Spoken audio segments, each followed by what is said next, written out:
This episode of Shockwaves is sponsored by Universal Studios' Halloween Horror Nights in Hollywood. Immerse yourself in a living, breathing, three-dimensional world of terror. Now through Saturday, November 5th. Visit them online at HalloweenHorrorNights.com/Hollywood to learn more about the event and buy tickets.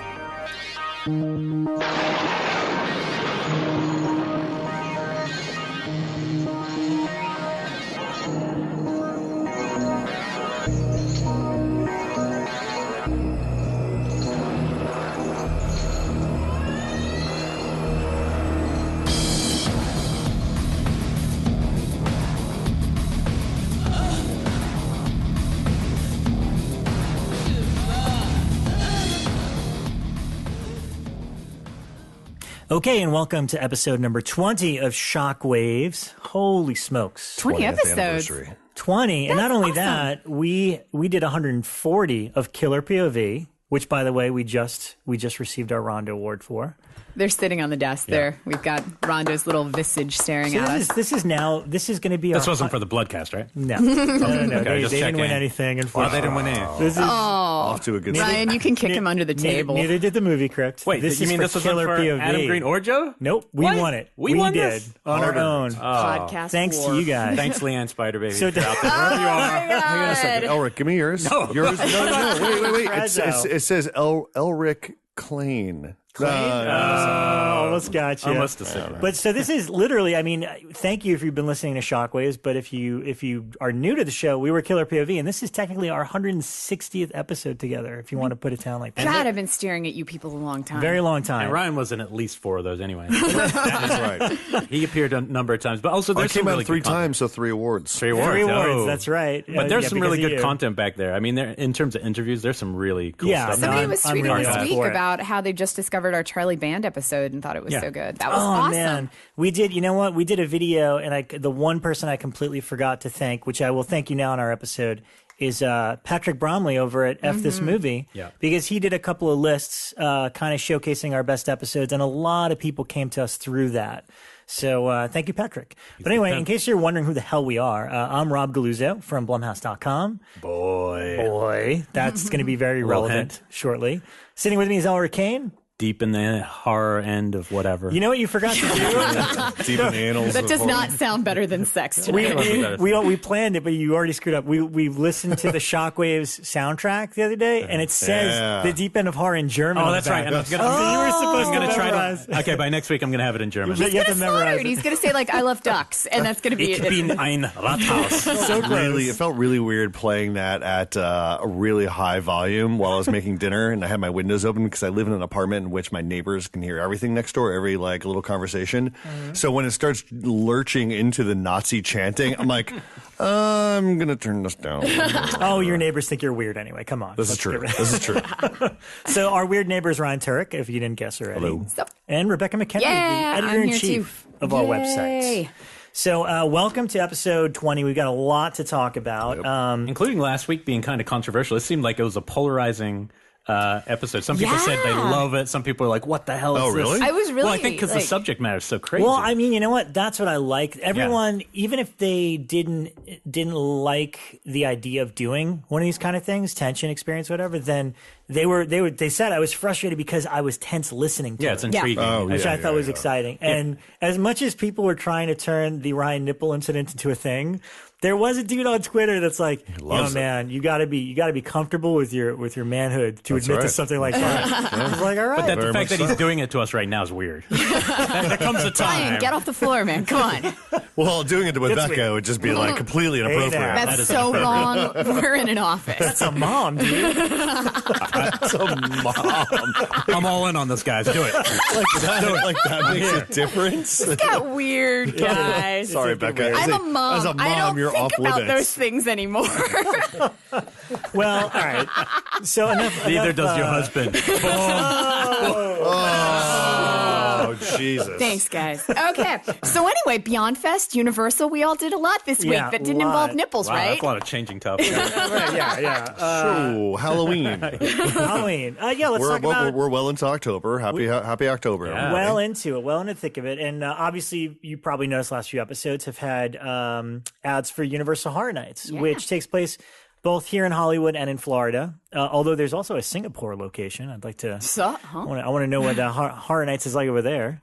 But I think next year they need to send us there because I want to cover the Universal Horror Nights Singapore. Yeah. Happy ending Horror Nights. Sounds great. That's a ring to a happy ending. Getting wild, guys. Getting wild. Okay, so we all got to go together, which is a rarity that all three of us. Yeah. All of us. All of us except Ryan. The award winners went together. Whereas development execs went to the opening night. Oh, that's right. That's right. Yeah, you're more special. We get it. No, oh, my God. You get to roll with James Wan into the maze. Like, it's so cool. But anyway, we all got to go. So we've all been there now. And at least for us, I want to say a thank you to John Murdy, who is the... He's the what's his title technically? He's creative director. Creative director. Yeah, he's the creative director and really the guy behind those mazes. And as I was witness to, and I'm sure you guys were too, rock star of Halloween Horror Nights. Which was weird. We had people, he took us through a couple of the mazes and there were people coming up to him asking to take pictures. And getting his autograph. Pull him aside, Like literally, he was guiding us away from the Mummy experience and taking us over to, I forgot what maze it was downstairs. But people were like, yo, Murdy, great job. And then they had the girls coming up and going, oh, I just want to get a photo with you. And there he is with his like gothic swagger and his cane and his hat. And, and I'm like, damn, dude. Rock star in that circle. We were we were surprised that it was really cool. But we think one person may have recognized us, or they really like Dave's T-shirt. We're not sure yet. We're pretty sure it's Dave's T-shirt. Not it may have been Dave's T-shirt. But somebody pointed it out. Goes up to Elric. Are you Rob G? But he was kind enough to walk us through the first couple of mazes we did, which was Halloween 2 and Exorcist, and that was fun because you kind of see the glee in his eye. Like he'd stop us and be like, "No, wait, 30 he seconds." Would make us hold. He wanted to make sure we hit all of the rooms at the right point and stuff. We're going to have him on the show. I believe it's next week. So that's going to be a fun chat. But in terms of going to the Universal Horror Nights, it's one of the, we were talking last week a little bit about this. There's varying degrees of the sort of events you can do for Halloween, mazes, haunts, experiences that are interactive. To me, Universal is usually at the top of the list because it's studio quality.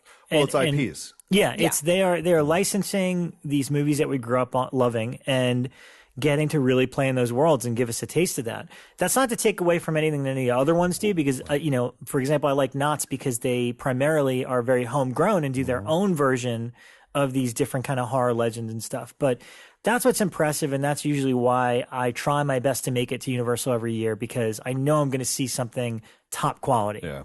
And I do have to say that I have always, and I mean, Universal's great, but I've always been a fan of kind of the professional haunts, the people that all they do all year long is set up haunted houses. And we touched on a few of them last show, but places like Erebus, Netherworld, Bates Motel, these places that it's all they do all year is prep for this. Those are the most amazing haunts I have ever been to.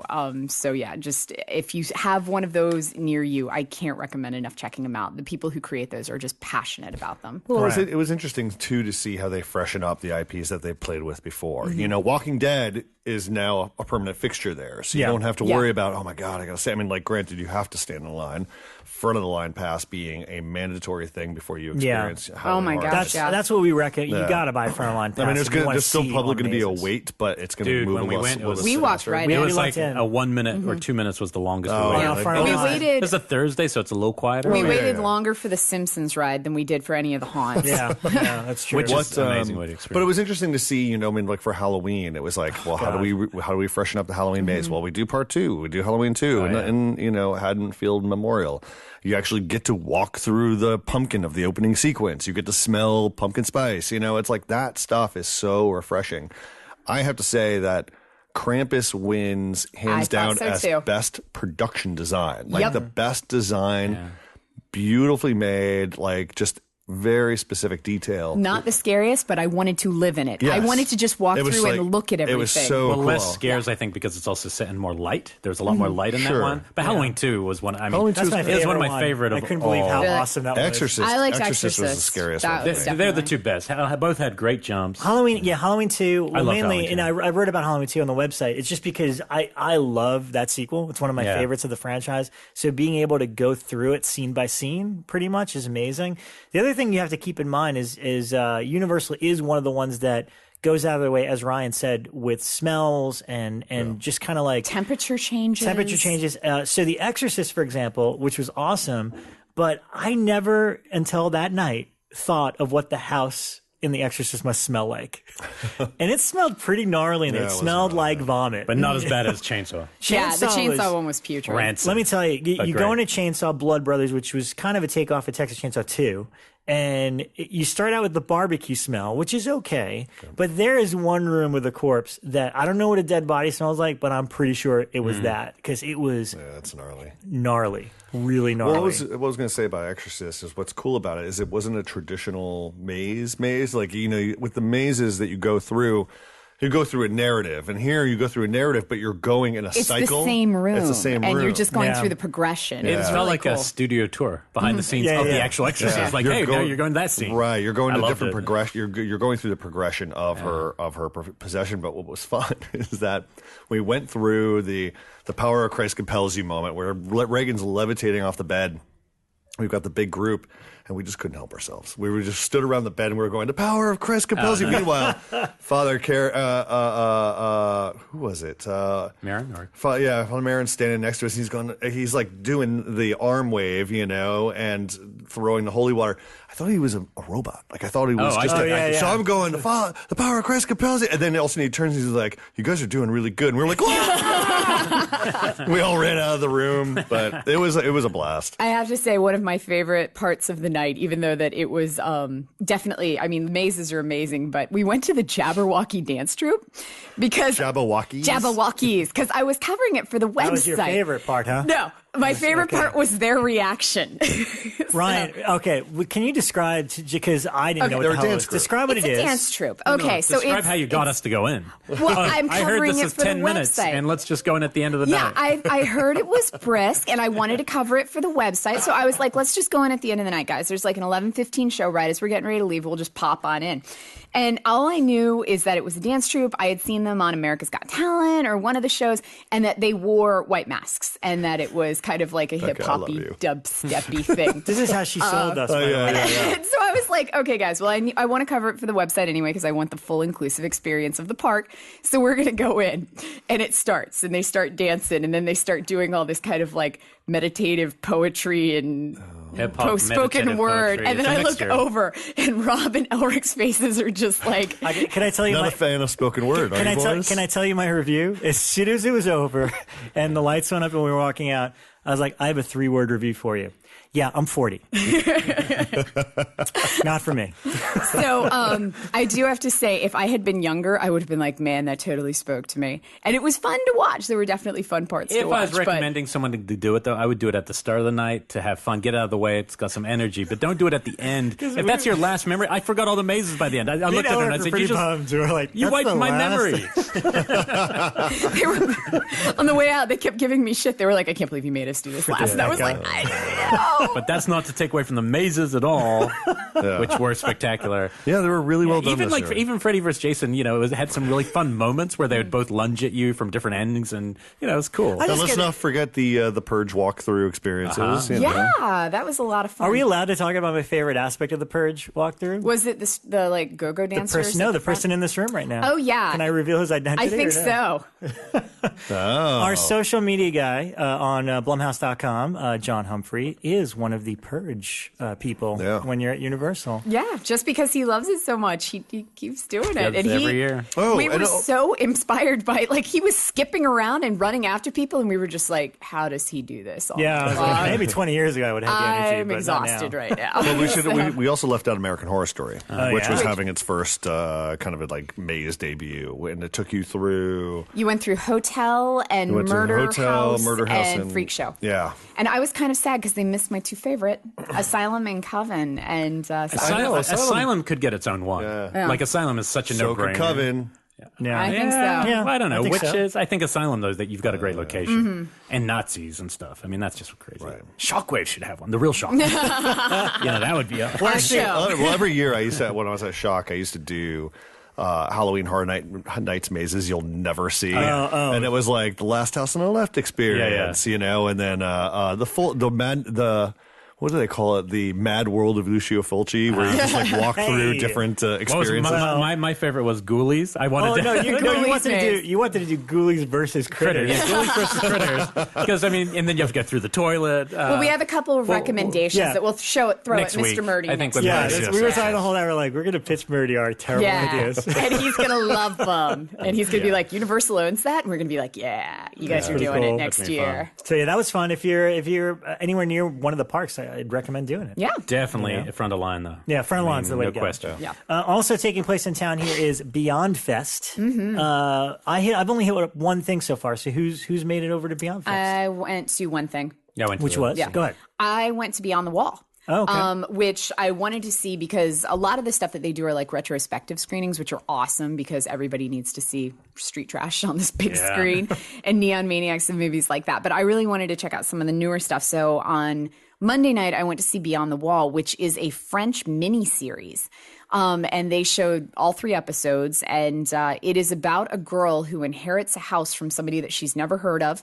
And as soon as she gets into the house, she starts hearing stuff behind the wall. So she takes a sledgehammer and starts knocking down the wall and discovers this like maze that exists behind her wall. And it takes her into a whole nother house. And in this house that it takes her into, people have been trapped for like eons and they can't find their way out. There's no windows. The house is just continuous. You'll never be in the same room twice. Wow. Hundreds of people are trapped in there, but the longer you get trapped, the more crazy you become. And the house tries to trick you to get you to stay there. So you see like memories of your past, dead people that you love, people chasing you, things like that.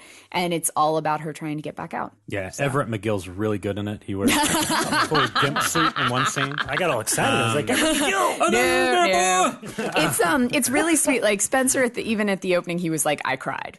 And midway through, I was like, this is a little sad. The cool thing, I haven't seen it, but the cool thing is if you get Shudder, it is about to be on Shudder. Mm-hmm. And Shudder was the sponsor of the small room at Beyondfest. So all the free screenings of new filmmakers like Bertino. There's a couple really interesting. I don't know if Raw's in the small theater. Autopsy of Jane Doe. They dumped that to the big room. Because that did so fantastic. Yeah, I can't wait to see that I'm going to that on Monday, actually. Yeah, Friday. Oh, Friday, yeah, after Bed Batch. So, so if you have Shudder, I think it's going to be on there, like ASAP. And it's definitely like a slower, well, I can't even call it slower pace because they're constantly moving. Like it never stops moving. It's definitely got a sentimental tone to it. The soundtrack's amazing, like just gorgeous soundtrack. So I recommend it. I really enjoyed it. Right on. So yeah, what else did you guys see at Beyondfest? Well, you did the Phantasm. I did I'm wearing the shirt. I got the Mondo shirt for the remaster. Look, Phantasm is a film I've been so excited about this eventual restoration, you know? Well, you've been waiting to see it on the big screen for this. And why? Much. I saw it with you at the thing, right, but it wasn't really the same, right? Because the cast and crew at Texas Frightmare were kind of talking a little live bit. commentary. And the print was pretty good, but this is really different. I mean, this print, it looks gorgeous. It sounds incredible. And I was thinking back to when I first saw it on VHS, and I remember there's a couple scenes where there's only a little bit of light on their faces. Even when you watch it now, it's shot dark, you know, and it was just black. Like I remember seeing that movie and thinking whole sequences were just darkness, nothing actually happening. And to see it in this way, except for the kind of more surreal parts when he's in the white room at the end, to see it like this just felt, it's such an imaginative, wild little movie. And it was a great experience, a great night, and it was like such a cool Angus Scrimm tribute because everyone was there. This was the Egyptian, the oldest theater in Hollywood. Thing is packed. I'm not even kidding. I haven't seen a line like that personally since like seeing old photos of when people went to Star Wars in LA at the Chinese Man. This line went all the way down the side street of Hollywood and all the way around the corner. It was literally a blockbuster. Wow. And you're like, this is fucking Phantasm. Like, it was kind of ludicrous. So that was really cool. And they did a Q&A. And the Between Us fun, and Donna, everyone was there. And then Ravager before Ravager starts, and we'll be asking our guests soon about this. And I'll save my Ravager comments for our actual episode. But he made some. I don't know if you saw. I don't know if he made it for your screening, but it's online now. It is so perfect. He made a video basically summarizing. If you haven't seen the other films, and it's really funny. It's about 4 minutes Notes long. edition, perfectly catching comic. You up on the Phantasm series. And what's great about it is that they use footage from 1, 3, and 4. That's right. And then they redact any footage from Phantasm 2 because they do not have the rights. Yeah, but they have his 5-year-old niece or something. Like there's stick figures that come out really like art. Really, but it was really fun. And regardless, it was like that part of the night felt like the love letter part. It felt like the actual farewell to Angus. Everyone kind of was applauding at the end. Aww. And you just, it's like, wow, the movies are, if you're Coscarelli, you never would be thinking when you made that movie that all these years later, 40 years later, it'd still have legs of some kind, no matter what they are, Yeah. So that was a great night, and I'm going back. I've got a lot. This is the weekend where I'm seeing more stuff, so I haven't been back I'm yet. seeing go see Monster on Thursday. I'm seeing Autopsy of Jane Doe and Sudoku versus Kayako versus Kayako. Yeah, thank you. That's Friday. On Friday, Saturday, I'm seeing Raw. So yeah, there's a lot. You're staying for Dawn of the Dead? Yeah, Dawn of the Dead not. 3D. I'm going to that. Yeah. I can't wait. I can't wait to hear 'Cause what you guys we say. had just brought that up like 2 weeks ago. I know, what happened to it? Yeah, literally here it is. the day after we were talking about it, Yeah. then they announced, oh, hey, we're showing that can't- Dawn I of the Dead can't 3D. wait. There's no movie I want to miss more than that, and then ask everyone about. And if it's good, that's I kind will. of where I'm you and at. Brian Collins. I just can't do it. I'm going to New Bedford all nighter, so I'm gonna. But I'll be excited to Please hear. tweet. That's my birthday night. You wanna know all the movies? I'll go after. I'm Tweet going to on- Raw, Rebekah. and then after that, I'm gonna go have pancakes. You're sleep by yourself. I have.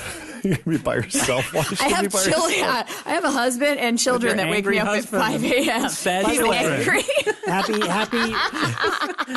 happy. So sad. I'll bring cake to the show next week and make you assholes We're have gonna cupcakes with me. we're gonna do that because happy belated birthday to Ryan. Oh, thanks. Welcome Yes. to the 40 Club, pal. Yeah. Sorry, Oh, I'm no longer the spoiler. oldest one here. Spoiler.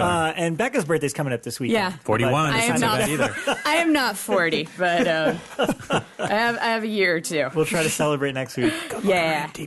For me, I went to see the Beyond at Beyondfest. Wait, again? You're so Fabio lucky. Did you make it through this time? Yes, I did. But no, the special thing cut. with this was the composer's cut. This Oh, is the Frizzi. It was Fabio Frizzi performing. He did a concert last year. It's amazing. Which was great. And it was literally a concert of all his themes from all the Fulci stuff. This was really unique and special. Well, first of all, they kicked it off as a bonus. Bruce Campbell came out and introduced the opening episode of season 2 for Ash vs. Evil Dead, which also premiered that night. And that was really fun to watch it with an audience. Just wait till episode 2. I'm telling you, there's some hardcore. That's pretty nuts. Yeah, now you know what I'm talking about. Yeah. It's going to get really nuts. But then what happened was, normally they do some of these quote unquote live scores. And I'm usually hit or miss on them because when a band is playing live, it also makes it difficult to hear the dialogue if they do it that way. But what's great is that Bob Murawski was there from Grindhouse Releasing. And he provided, I assume because he owns the Beyond now, he provided them with a pristine high-def version that had the dialogue and sound effects, but not the music. Whoa. What? So they were able to kind of properly mix the dialogue. That's so if you weren't Murawski of seeing it. him. It's very Murawski. And then Fabio Frizzi had his whole band there, and they played it live. The cool thing about this is it wasn't like he just did the whole score live. Like the main themes were there. He wrote a brand new theme. So this is as if he was rescoring it. Did he now say today. why his impulse was to do that? No, from what I understand is he wrote, as I assume a lot of composers do, he wrote several themes for this. So this was a theme, I believe, that was originally, I don't want to say rejected, but I guess that, he wrote more music than Fulci wanted for it, apparently. And again, I'm just guessing based on, how this event transpired. But the new theme is beautiful.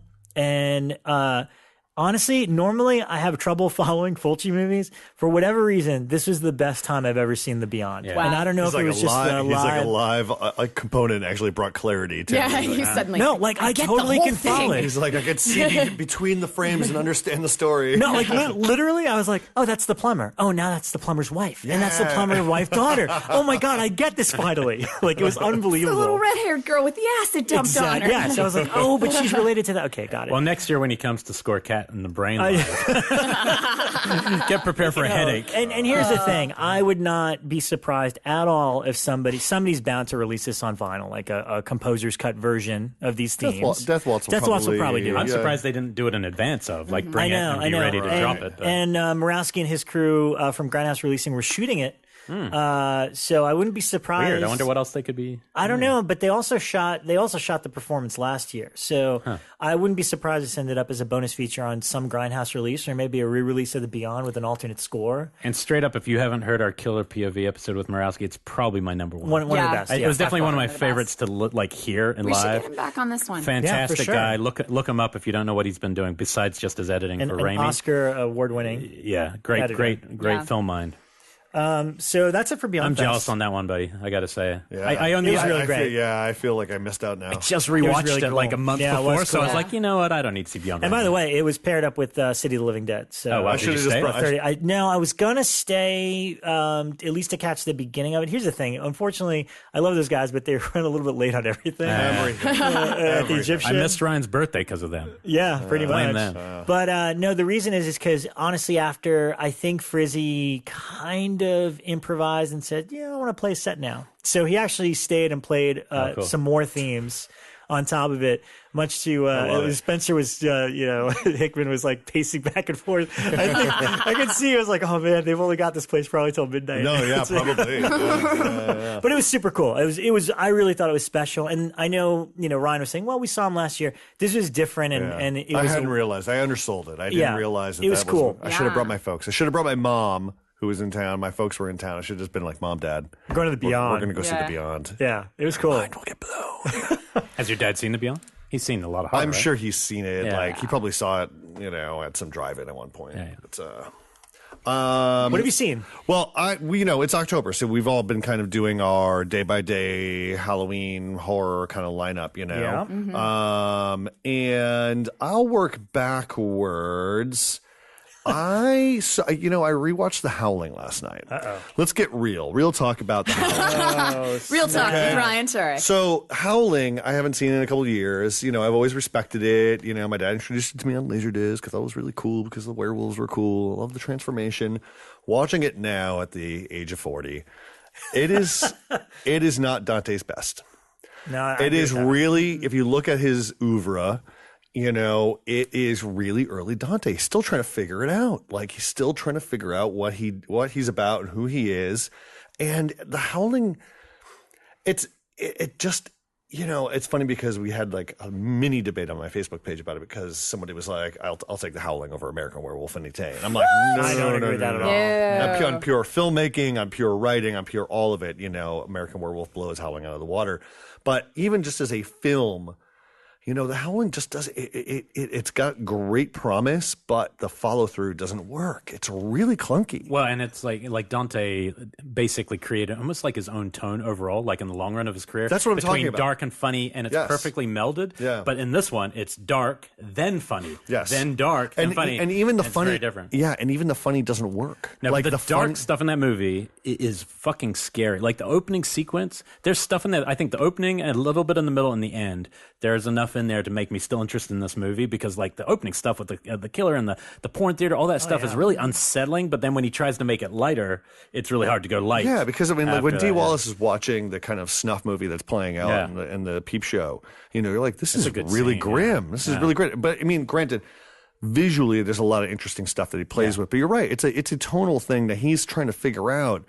And he's fighting against his true nature, I feel, in that entire movie, which is kind of thematic to the film itself. Well, then Burbs and Gremlins, you see it in perfect harmony. Like how you can do comedy and darkness at the same time. Yeah. And not many people can do it. And again, this is people who are listening, even Joe, if he's listening, it's just like there's no disrespect to that. It's just in terms of the larger podcast. I don't know. You always have to preface it with that stuff, right? Because it's like I'm not bashing it. It's just I've always been a fan. It's just like I'm seeing it with new eyes, and I'm like, okay, this has got some awards on it. And your big transformation scene where it really highlights the difference of that year when both guys were working on it, because in American Werewolf where they show it in light and it's just beautifully made and it's still like disturbing. It still is gorgeous. And in this one they have to hold on the shot way past the point of it actually being interesting or scary, but it's still funny and weird. It's cool. It's cool to see, but I still like that movie and I love the score. Pino Daggio's score.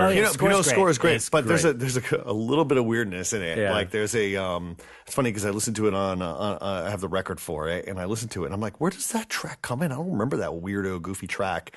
And it's when the the one brother with the kind of fur pelt thing over his shoulders is like hunting, and he's tracking, and you hear this like weird little theme. I'm like, oh, this is supposed to be funny. This is the funny track.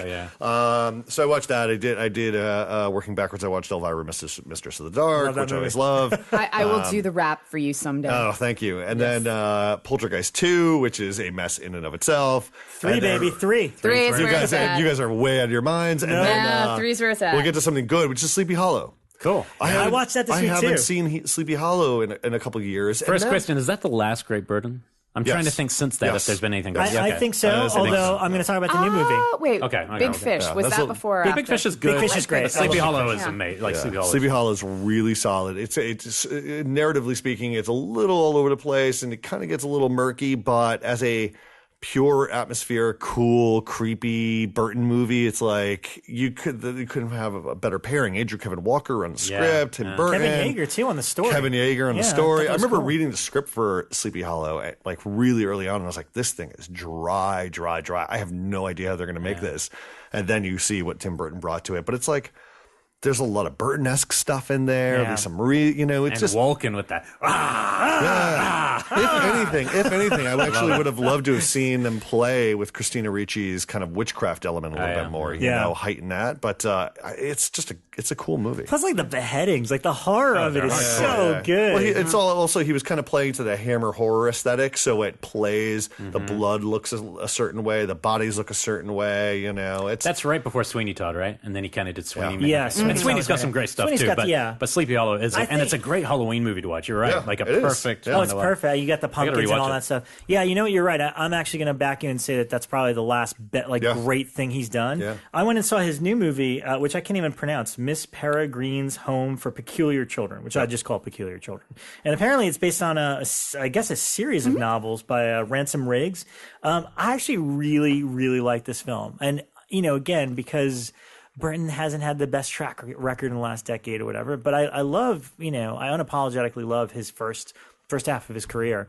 I thought this was cool. This is super quirky and weird, and the book series is awesome. I'm excited to see the film. The film's good. It clocks in a little over 2 hours. Ouch. And the only problem with that, it's not really a problem. I mean, we used to be used to this with the movies. Mm-hmm. It's very dense. They're cramming in a lot of story into this 2 hours, and part of me almost felt like, man, this would be a really great, series as opposed to one movie. But that said, and I don't know what Burton's deal is, but I miss his sensibilities in these things, like the quirky characters and the humor that he has.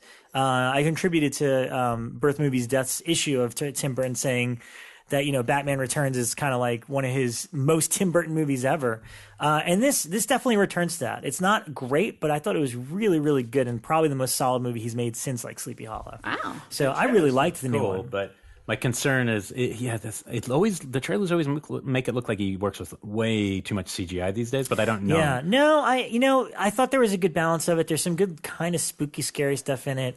I didn't see anything. I went in blind, and I was pleasantly surprised. I was also concerned that since he was covering somebody else's material, that it was going to end up like Dark Shadows, where he was trying to shove way too much textual background into a film. Dark Shadows is a tonal mess. Yeah. Like, I don't know if it's supposed to be scary or funny or what. This is definitely consistently Burton through and through. It's got a lot of big fish in it, but with, it's all a bunch of weird kids that are in a school together. It's like I feel like I dreamt Dark Shadows. Yeah. Like I don't remember. It's like, oh, Eva Green was blonde in that. Yeah. That's right. And she's great in this one too. I'll watch it just for Eva Green now. Yeah. It's super. It's like Tim Burton trying to do like an X-Men First Class sort of deal. Yeah. So I really liked it. What else did you guys see? Well, you go first. Oh, okay. So I've been doing a series of lists for Blumhouse on the scariest films from all of these different decades. Bekah, thank you for that, by the way. For the 50s one. No, I say that genuinely because I know we've talked about, having run a website and, what people want. And it's like there is a thing out there where people don't believe that horror movies existed before 1968, which is the Rosemary's Baby year. Because everybody uses that as an example. But it's like there are great great horror movies before that. And so you've been bringing those that. to attention. Yeah, and we've done 1920s stuff. Dave did a whole bunch of stuff on pre-code horror, so we've been really trying to push it. And I will say, it definitely does not do as well as if I post up like the top films of the 1980s or something like that. But I address it in the one that's going up tomorrow is on the 1960s, and I talk about how, you know, everyone looks at 68 as the changing year. But for me, I think 1960 was one of the big changing years because that's when we saw Black Sunday and Peeping Tom, and that's when things like really started getting dark for me. But I watched 1961's Night Tide, which I had not seen. I apparently watched it at some point in college, but had not seen it in forever. Yeah. Curtis Harrington. Sounds like a Meatloaf song. Night Tide. Dennis Hopper, Curtis Harrington. It is very young Dennis Hopper, not at the start of his career by any means, because he'd done like Rebel Without a Cause and Giant by this point. Kind of Carnival Souls-ish. Yeah, very. So it's set in Venice Beach, and he plays this young sailor on leave, and he falls in love with this girl who plays a mermaid in the carnival. But after a while, he becomes convinced that she's actually a real mermaid who is killing people with the cycle of the moon. But the whole thing is in this kind of carnival backdrop, but it's got beatniks in it and jazz musicians, and it's really sleazy and seedy at the same time. Really cheaply made, but it's so atmospheric. It's gorgeous. He's one of those guys who people really love. Like people before our generation, they all remember this guy. He did Who Slew Auntie Roo, or you know, there's two movies that ripped off Whatever Happened to Babe Jane. One is Who Slew Auntie Hush, Roo. Hush, Sweet Charlotte. Hush, Hush. Okay, Hush Hush was by, I think that was by the same guy. Yeah. So he did Who Slew Auntie Roo. He's an interesting director, but towards the end of his life, he was kind of one of those guys who was like Kenneth Anger, who was an expert on old Hollywood. He knew everything about everyone, and at the end of his career, like about 10 years ago, which is when he died, he dressed up like Edgar Allan Poe and did like these Edgar Allan Poe shorts at the end. I don't know if they're available, but I remember reading an article about it at the time and getting so excited, wanting to track them down, and that's how I found Night Tide. But he sounds like a really unique, like, part of film history kind of character. And Night Tide in general, it's very low budget and it's very kind of homespun, and it really focuses on the atmosphere just as much as it does the characters. In that regard, it felt like Habit, if you picked up Habit and put it in 1960s Venice at the time. Beach. That makes sense. Yeah. Because it's very focused on the art scene and the sleaze of the art scene and everything. Bucket of Blood has that a little bit too. Yeah, it does. Very it definitely much of its does. time. So I highly recommend checking it out. I was really shocked by how much I loved it. My only beef I agree, your list of the 1950s was a fantastic list of movies, but my only bone was Eyes Without a Face, baby. That's 1960s. No, it's not. It's 1959. It's 1960s because it's on my list for tomorrow. Well, you're wrong, because I looked it up when you did your 50s list, and it said 1959 French. But maybe in America it was 1960. Because it's on my list for tomorrow. It doesn't really matter. It doesn't matter. As long as it's on the list. It's like a Dead Right Horror trivia like an argument. We're arm wrestling over the top over here. It's 1960. Either way, it's great. But that was a good list. There's some great movies. Thank you. And I've been kind of torn because, like, for my one that I'm doing tomorrow, which will come out on Thursday, which will already be up by the time this airs.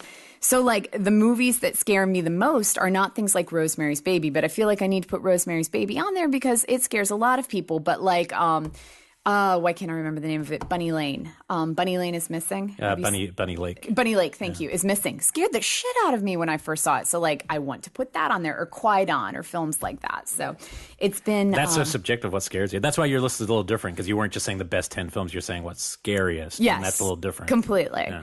Like, Lady in a Cage is another one that, like, when I saw it, it was, like, very, very shocking for me. But a lot of people don't find that some dude with scary. a lady in his cage isn't scared of that. It's like, that's Saturday. So the other thing that I watched, and this will fly well over Rob and Elric's head, because when I've talked about Rocky Horror...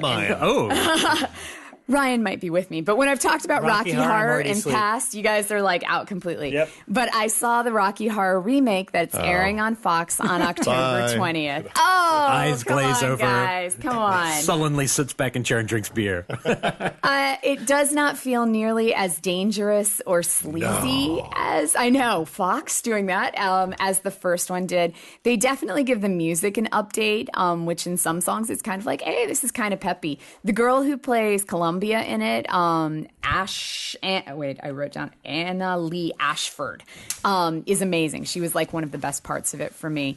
But otherwise, it just did not have the same kind of dangerous feel as the first one. I don't know. Is this a TV thing? I didn't miss the whole part. It was a TV thing. I mean, I heard Rocky Horror, but okay. They were having success by doing stuff like Grease and The Wiz. They did Wizard of Oz. Okay, like Grease with that line. Or The Wiz, thank you. But I mean, like, Rocky Horror was such a thing, you know, and it's hard to emulate that. And they keep trying. Yeah, and and stop. The weird one about the remake is they do cutaways of people in the audience cheering, and so it gets really meta. What? And with that, it kind of loses, because it'll cut occasionally to this audience full of punk gothy kids all screaming the callback lines. Of course, not any of the good callback lines, because you can't run those on public television.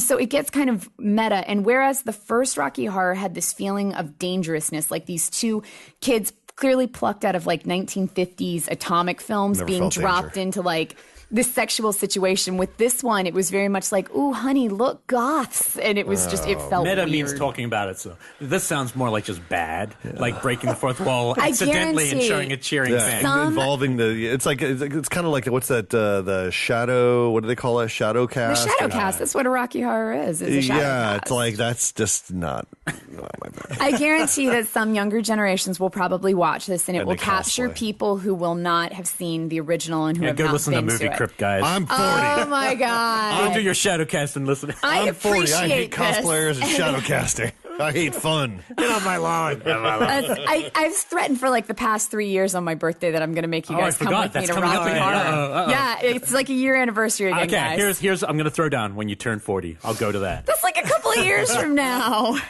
Okay, sure it is. But she's a mom. Yeah. I'm a mom, guys. No. I got to throw in about a remake, a special remake, a little special film I like to call...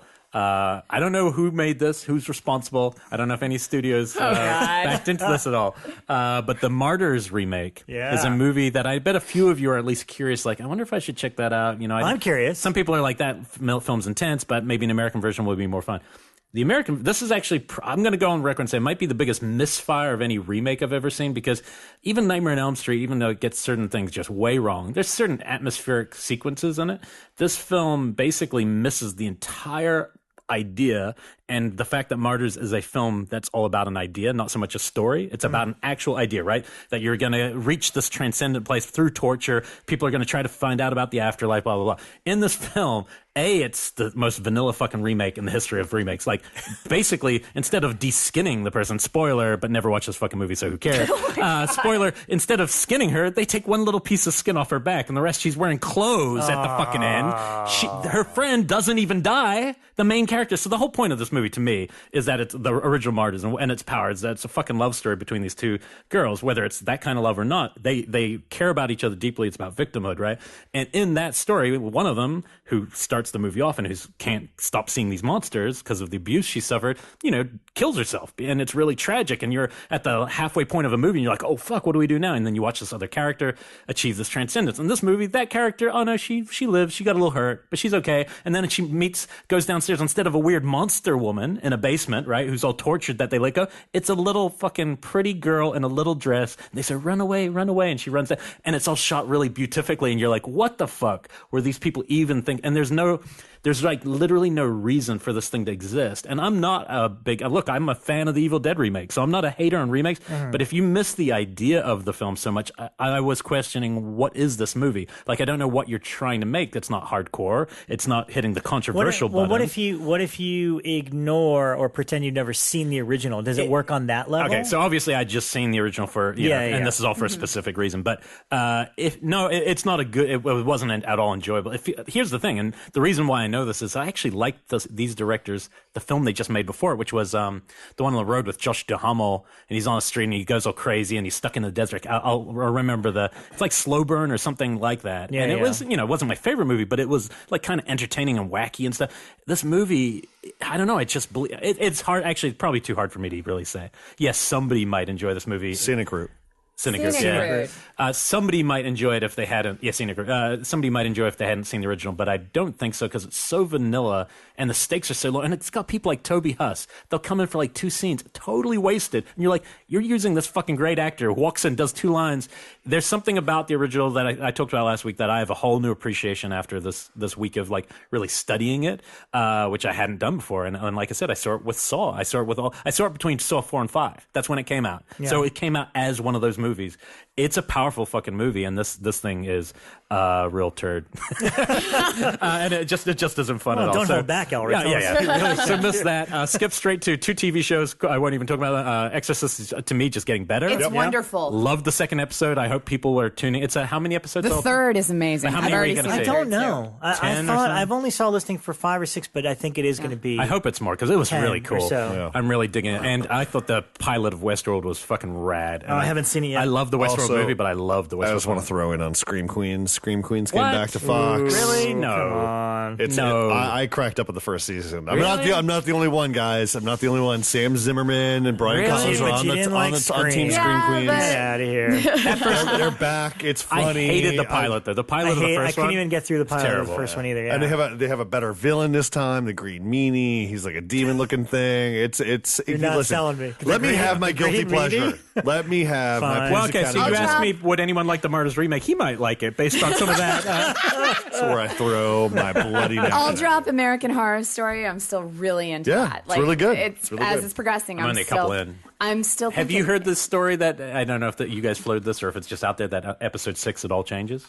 I have not. Okay, that's all I've heard. I heard rumors. But that the entire structure and story is radically different after 6. So we'll see. What you see, Rob? Oh, no, we covered everything that I saw pretty much. Jesus, the only thing I'm going to throw out... what the fuck?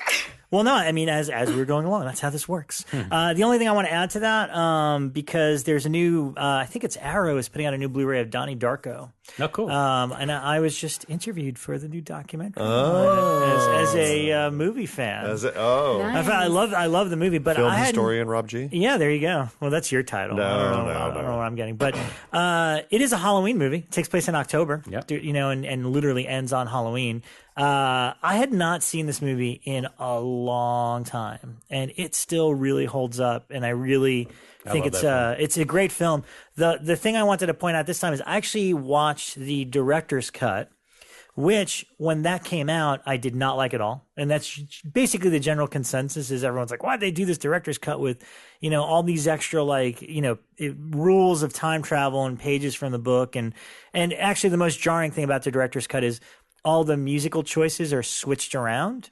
So you're used to a certain song opening up a movie, and then all of a sudden it's a completely different song. You're like, wait, I don't get that's the vibes off.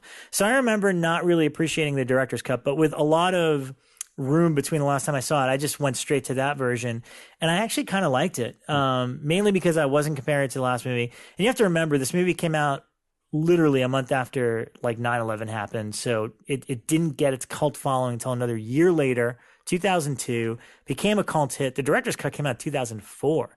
So really fast in this short period of time was where we're getting multiple cuts of this movie and, all that stuff. I think it's interesting in retrospect now. I don't really need more of the explanation stuff, but what stood out to me about the director's cut this time was there was a lot of cool little character moments between the family that were all deleted. And I'm sure they were deleted for time and stuff. But for example, there's a great scene with Donnie Darko and his father, Eddie Darko, as they're just having a conversation out on the patio, whatever. And he asks him something like, "Oh, how do you feel having a nutcase for a son?" And he's just like, "Well, you're the only son I have." And they start laughing. It's just these great little character moments that make that movie as good as it is. So, is it as good as S. Darko?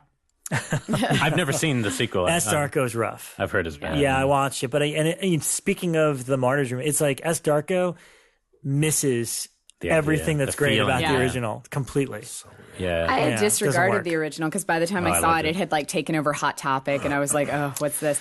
But sometimes that happens for a reason. For real. A movie's really good. And you're not the first person to say that this week to me, and I'm like, you got to go and rewatch it because it's a great movie. I actually did after we ran an article on the site a couple of months back that was called Decoding Donnie Darko, and it was where I don't even remember which one of our fantastic authors wrote it, but somebody went through and broke down all the cues and talked about what it meant, and the book and everything like that. And so I went back and rewatched it, but I watched the director's cut, and I loved it. I thought it was amazing. Like, it Go back to the touched me. theatrical now. Okay, going back to theatrical is better. But I will say one last thing before we move on.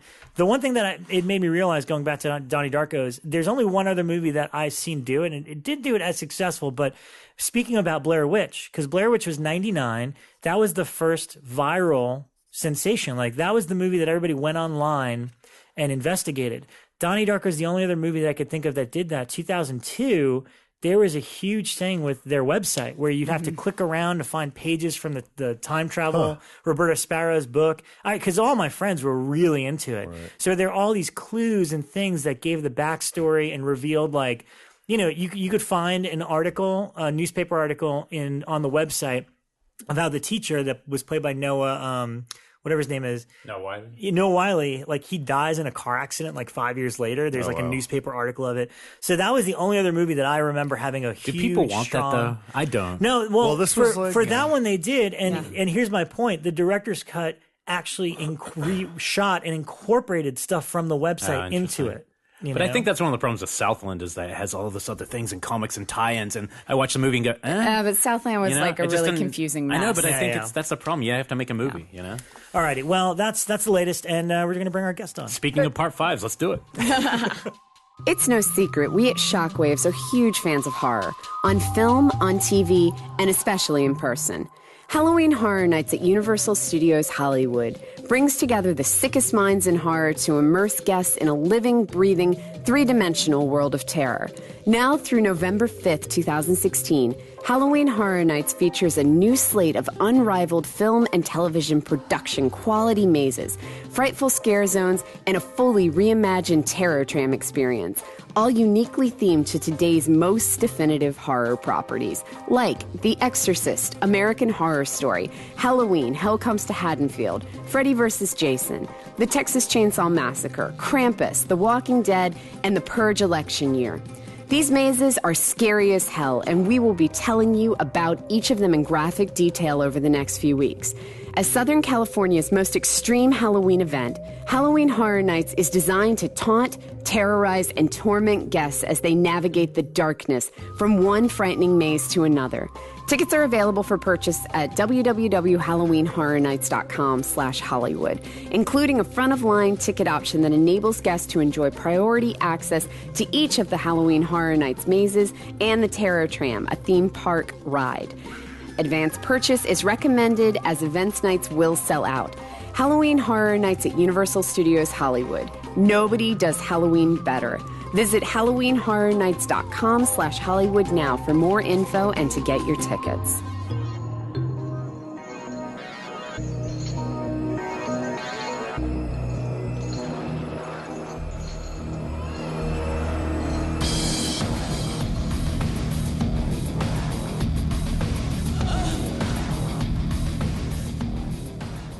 All righty, and welcome back to the show. We're very excited because I was just telling our guests this. The coolest thing was sitting in front of my TV, bringing up Vudu, and being able to click yes on a new Phantasm movie and just watch it like instantly. Yeah.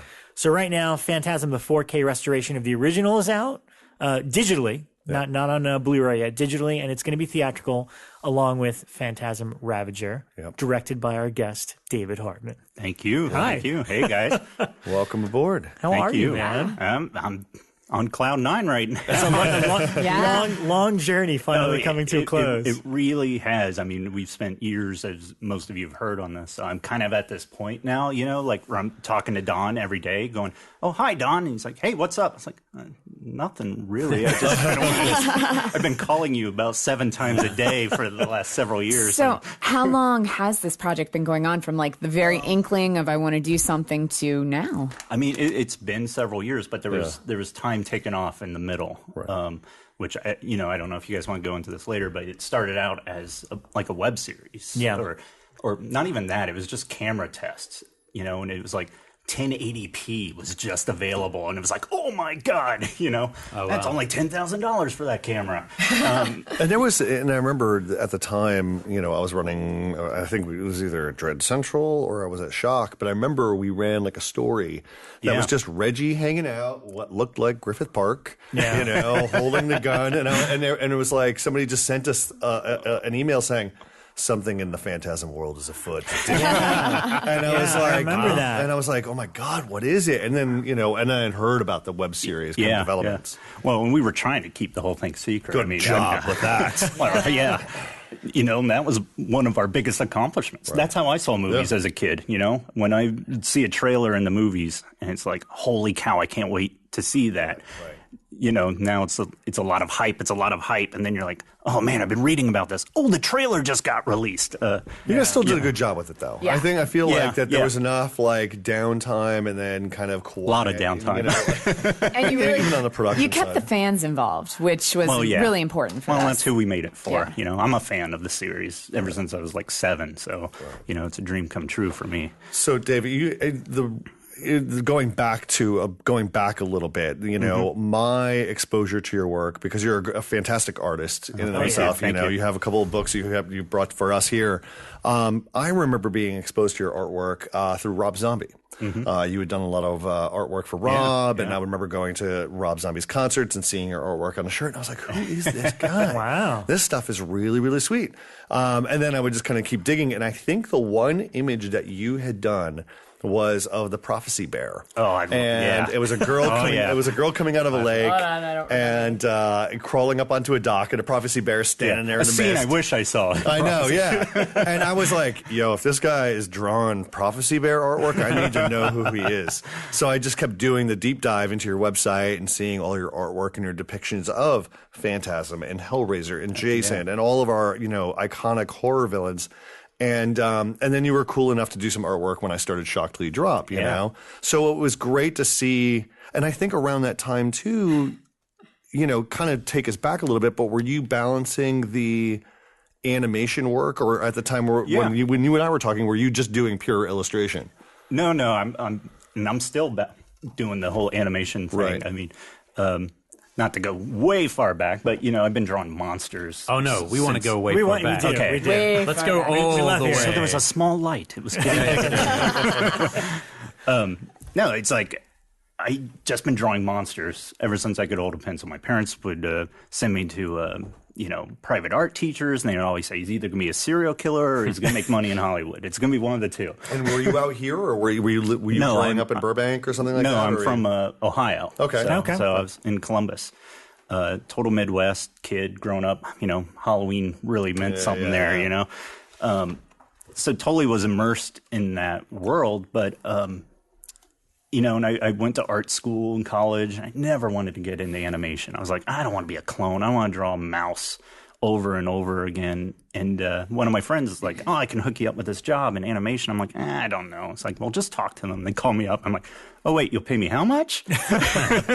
And then, literally they gave me 48 hours. I packed up all my crap in Ohio, said goodbye to my family and friends as though I was never going to see them again, and just head out here with $100. And luckily, got this job. But animation's been so good to me, and I was talking crap about it here at the beginning, but it's been really good, and it's been a really fun ride. And I've been doing, mainly action shows like Starship Troopers and Godzilla and Men in Black and Transformers now.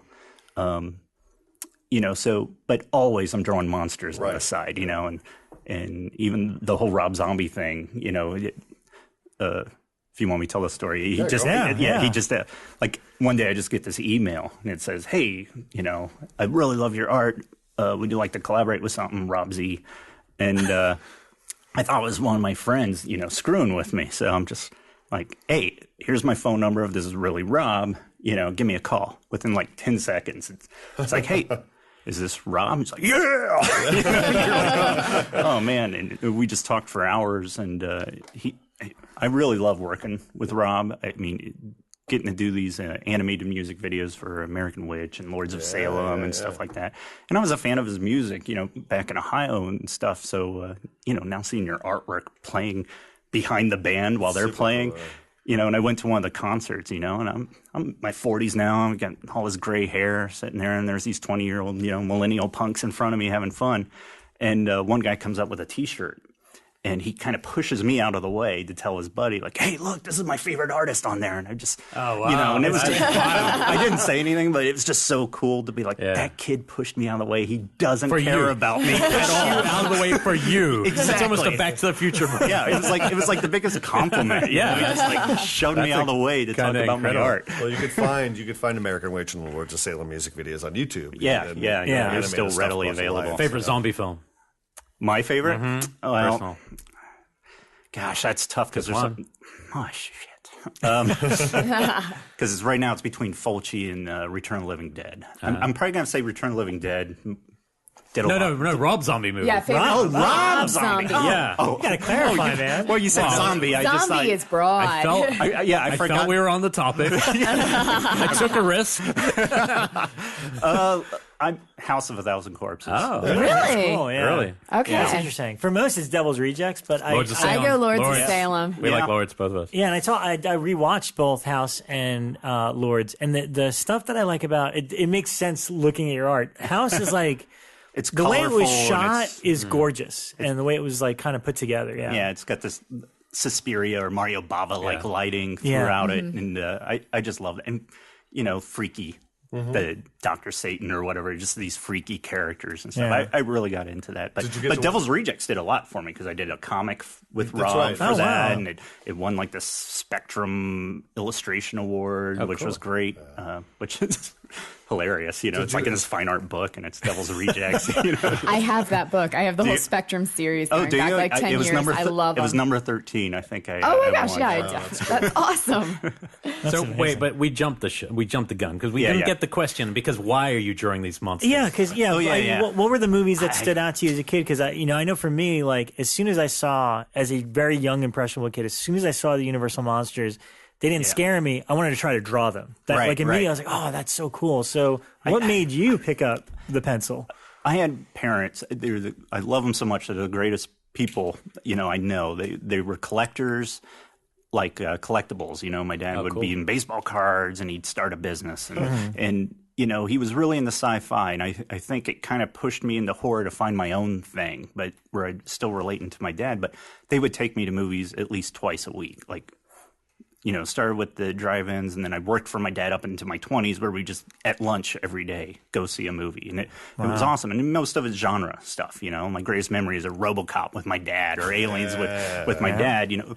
One day I was playing putt-putt and my dad came up and he's like, "Hey, hop in the car. We're going to go see Fright Night." And, you know, that was like one of my greatest moments, you know, in childhood. But it's amazing. But they would take me all the time. And there's two movies that really messed me up when I was little. I was way too young. And they both happened around when I was probably like 7 or 8. One was The Shining. Yeah. Don't take your kids to The Shining. Yeah. You know, my parents are like, cover your eyes when the naked woman's in the bathroom. Yeah. But of course I'm peeking and then she turns into the old hag, you know, so that kind of messed me up for a while. And then Jaws, like scared the hell out of me. I was taking swimming lessons at the time and never learned to swim because of that movie. Because I'm in Ohio, it's a landlocked state, you know. But I was going to swimming lessons and the teacher would always like put their arm up like a fin and say, "Hey, I'm a shark, now get away." And I just got out of the water and walked home. It's like I can't swim a shark. What the hell are all you people doing? Like, just get out of the water. Roy Scheider said, "Get out of the water." And then everywhere you were finding The Shining in real life. You were like, Dad, don't hold the axe like that. I know. My dad's comes, "Hey, want some ice cream, Doc?" like, no ice cream. But I have all these comic books I was doing. Like, I still have them, and I have a 13-year-old daughter now who goes through them and looks at them and just laughs. Like I had one called The Exorcist 306, and it was like, and I drew it in red and blue crayon to make where it's just a character who just constantly throws up, but it's all in 3D. You know, doing the crayon. I'm so proud of that. I keep it in, you know, like a cardboard and wrapping. Yeah. You know? Can you post that one on our wall for Exorcist? I really want to see this. That would be cool. I will find it and scan it. It's like Exorcist 306 with this guy puking. I love that. We would share that for sure. But you had supportive parents then, you know, Absolutely. who were nurturing you the entire way. You know what? Absolutely. And I gotta say, I'm really fortunate because I never had anyone come out against my art in the subject matter. It's like, even in high school, I remember I did a painting. We had to do a self-portrait, and I was like, I'm going to blow everyone away. I'm doing a 6-foot-tall portrait. But I only got to my waist, and I was like, you know what? I'm just going to make the rest entrails. And they hung it up next to the lunchroom in the high school. And it was there for like 2 years. And people told me, like, yeah, you graduated, dude, but they still got your cut off body. I'm sick of seeing it. I'm sure it's not there now with this day and age. But, you know, today it's like zero tolerance policy. That was mid 80s, and you could get away with it. High school. No. So when did you make the leap from Ohio to California to pursue a career? It was right after college. I was pretty fortunate. I got a friend of mine that I grew up with came out here and got a job at Sony Pictures doing Extreme Ghostbusters, this cartoon. He brought me on. I remember that one. Yeah, so I came in as what they call cleanup artist or revisionist, where you take the storyboards that are done really loose and I just tighten them up and clean them up and put them on model, they say. By the end of that season, they moved me up the storyboards and I went on to Godzilla. And before Godzilla was over, they moved me up to director. I was really fortunate. And this was Godzilla, the Emmerich days? Yeah, but it was the animated. Yeah. And then after that, it went on to Starship Troopers and all these other shows I mentioned. You know, and, now I'm producing on Transformers, which is really a lot of fun. Yeah.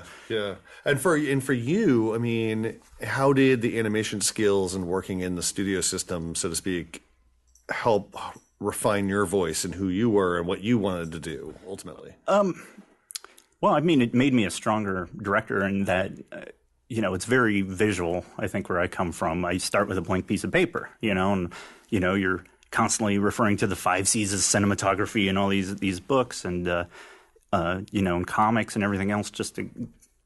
Everything's about the composition, you know, and animation.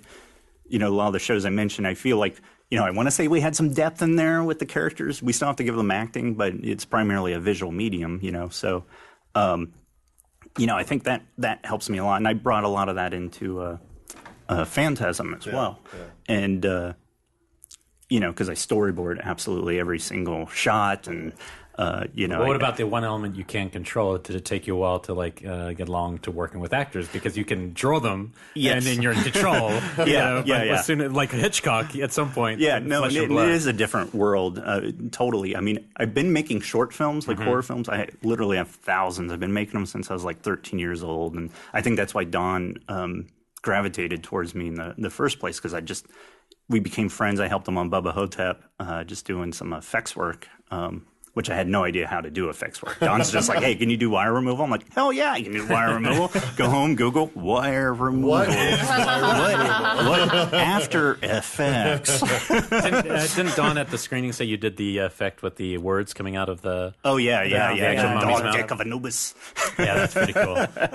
Great movie. So how did you first meet Don? Yeah. Well, really quick, I want to ask... Yeah, sorry, and I jump around, man. I'm so scatterbrained. Before we move on from the animation, I just want to ask, what was the most gratifying experience? Was it Ghostbusters, Godzilla, or Starship Troopers? Yeah, it's like, as a fan, Troopers for me. I can imagine. I mean, I'm a huge Godzilla fan, but I'm an old school Godzilla fan. Well, I just discovered that you're the bastard that made Tigger and Pooh 100 Acre Wood haunt. I have seen that shit so many times.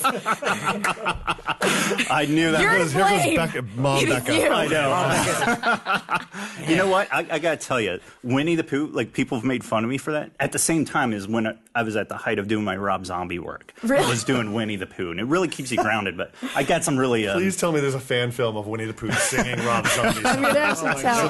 There's the Great Apocalypse Pooh. You know that one? Yep. Where they recut Apocalypse Now. I definitely have some artwork I'm probably not allowed to show. Wow. My daughter has no interest in anything I do, but as soon as I tell her that, she's going to be like, you met the Winnie the Pooh. Oh, that's great. Cool. Hey, you know, it's out of my comfort zone, but I had a 2-year-old daughter at the time, and I wanted to be her hero, and, you know, that she can go to a record with me with the actors and have Jim Cummins, who did the voice of Pooh and Tigger, play with her action figures with her and doing the voices is awesome. Gosh. Of course, I asked her, like, hey, doesn't he sound just like Pooh and Tigger? She's like, yeah, he's okay. Awesome. All right, so sorry, Phantasm. Sorry. Phantasm. Not even Phantasm, just meeting John. And even before seeing Phantasm. Oh, yeah. Like the first time. Yeah, Like, okay. I didn't see it till first year I got to college, tell the I think. story. I said it at a Fantastic Fest. I mean, I still remember this day, and my parents went to the Egyptian premiere with me, and I was talking to my mom about it. When I was 7 years old in Westerville, Ohio, I went to this Little Professor bookstore. It's this just small bookstore in a mall. My mom took me in, and there was Fangoria issue number 2, and it had Frankenheimer's Prophecy Bear on the cover. And I saw that bear. That's, And you were like, that bear is awesome. It's still one of my favorite creatures. If totally want to remake that movie someday. Does he know the trivia from our show? Who was in the bear costume all the do you time? know No. Yeah. Was that A director of one of the Friday 13th films was Oh, the really? bear. Can you guess which Friday? Oh, jeez. There were 2 actors, yes. I know. There but were 2. He was one of them. But it wasn't, what was it, Kevin Peter Hall or whatever? Who No, it I wasn't think him, Kevin right? Peter. I think he was the other guy. Yeah, he might have been, yeah. And the other guy was actually Tom McLaughlin, who directed. Oh, really? Jason Yeah. Lives. Oh, I didn't know that. Oh, that's freaking Old great. episode I of our like show, he- Jason Lives. Yeah, we all. I think he tells a story about how he tried to give a line reading from the bear costume or something to another actor, and Frankenheimer chewed his ass out. I remember pulled him aside and said, "Don't do that ever." Such a great image. Well, that sleeping bag. Yeah, moment, yeah, I right, would just right. watch that. such a weird movie. Yeah. So what was the question? Fangoria Yes. We're going on, Phantasm. Yeah, Seeing Phantasm no, first time, inside Fangoria there was 3 images, but the 2 that stood out to me was the tall man's severed finger in the box with the yellow yeah. blood, and Michael Baldwin floating in front of this red background. And I mean, I've never seen anything like it. I mean, of course, I'm again like 7 or 8 years old, begging my mom for this magazine to please get me this magazine. I don't know why it's clicking with me, but I love these monsters. I draw monsters. My mom was cool. She got it for me, and I would show friends, and it's like a dirty magazine. Like, come here, check this out. Ever see a severed finger? It's it was like showing all this stuff, and friends' parents like, why did your mom give you that, and all this stuff. But anyhow, that affected me, at a really young age. And then, back in Ohio, every video store had the guy that rents to underage kids. And I was fortunate that my parents would send me on the bicycle to go pick up the movie, so they had to fill out this form that the underage kid can pick up the movie for him. So I would just be able to go see pretty much everything. That form had a lot of power back in the day. Once your mom signed the consent, it really like you guys can had pick up forms. Yeah, We when you just had had, the membership. We had the membership form, and it would have on the back of the card that it had my name. And it was like, this kid can pick this stuff up. We just had stone teenagers that didn't give a fuck.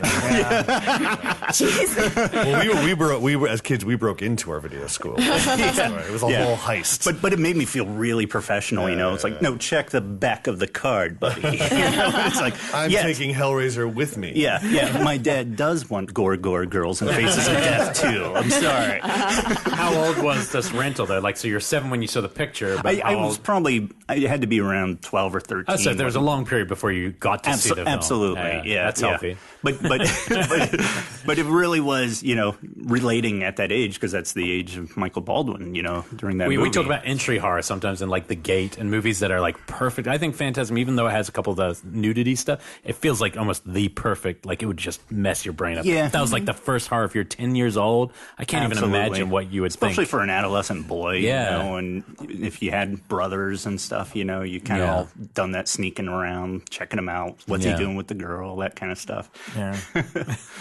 It's magic though. But do you remember the feeling after you watched it the first time though? Oh, absolutely. I do and I don't. Like, it was so bizarre of a movie. It was one of those ones where I watched and I knew I liked it. I just didn't know how to wrap my brain around it. I was a kid, and I was very, at that age, I just wanted to see the gore, and, Texas Chainsaw 2 was blowing me away and stuff like that at that age. So this was a totally different type of movie. It was one where I was into... It's abstract. It's abstract and where I care about the characters. Like some of these other ones I'm mentioning, like Return of the Living Dead and Texas Chainsaw, there's still a camp factor, and there's still a cartoon to the characters a little, as much as I love them. But this movie I could really relate to.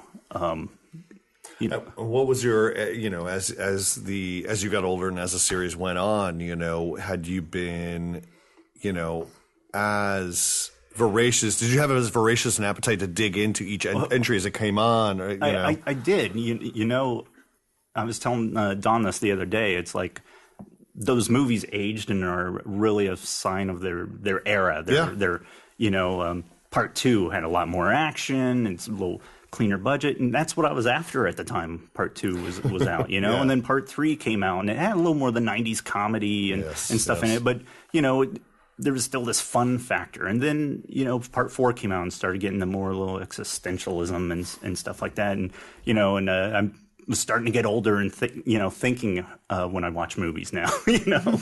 And you know, so I really feel like I grew up with those movies. You know, were they I was a huge fan, but were they like the one I always went to and shared with people? Probably not, you know. I didn't feel like it was Well, it's not a consistent franchise, of course. It's it's one of those ones where you almost hold for yourself. You don't want to share with other people. You know, it's like, this is mine. This is my movie. And, you know, it's not a party movie. It's not well, because you have to know the characters. It's a character-based franchise. Well, part of the appeal was they weren't always all easily accessible. I know that's really more of a rights thing, but it's like, you know, I didn't think they had... like, I bought a UK box set just to get all of them together. Because I remember I was like, I could find one is on Anchor Bay, put out one. Is that the Sphere? The Sphere, I had the Sphere still. And that was the only way I can get all 4 of them together. So it was kind of like, and I do love that it spans, like you just pointed out how it spans different time periods. I didn't even like realize that until now. I was talking about VHS, Rob. Well, that's it.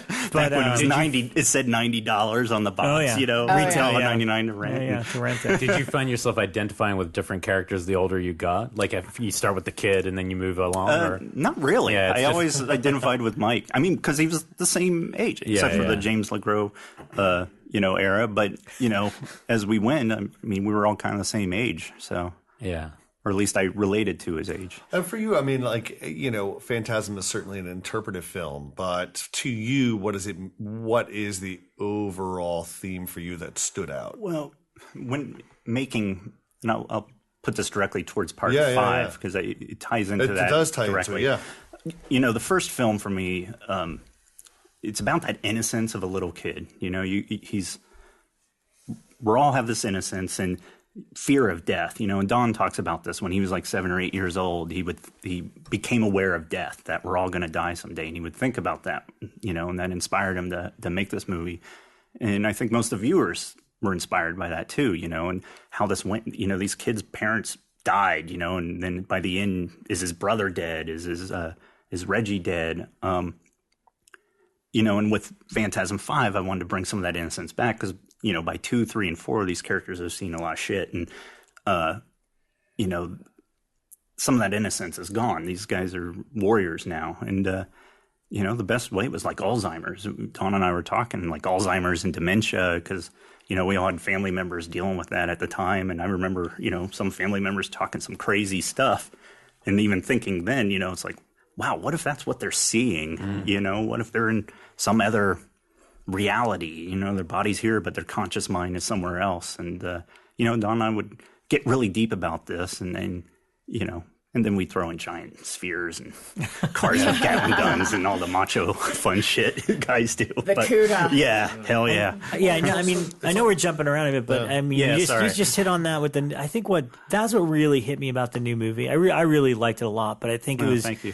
Because, you know what, it reminded me of Bubba Hotep in the sense that, like, Reggie's great in it, but now we're, like, at the end of both his life and the tall man's life, and in the same with, you know, Angus obviously is no longer with us, but, like, I was surprised by how emotionally invested I was because I've already known these characters for 4 movies, and then I'm seeing them here in what I know will inevitably be the last movie, but that's kind of the theme, you know, and kind of that angle. And we didn't want to shy away from the age, you know.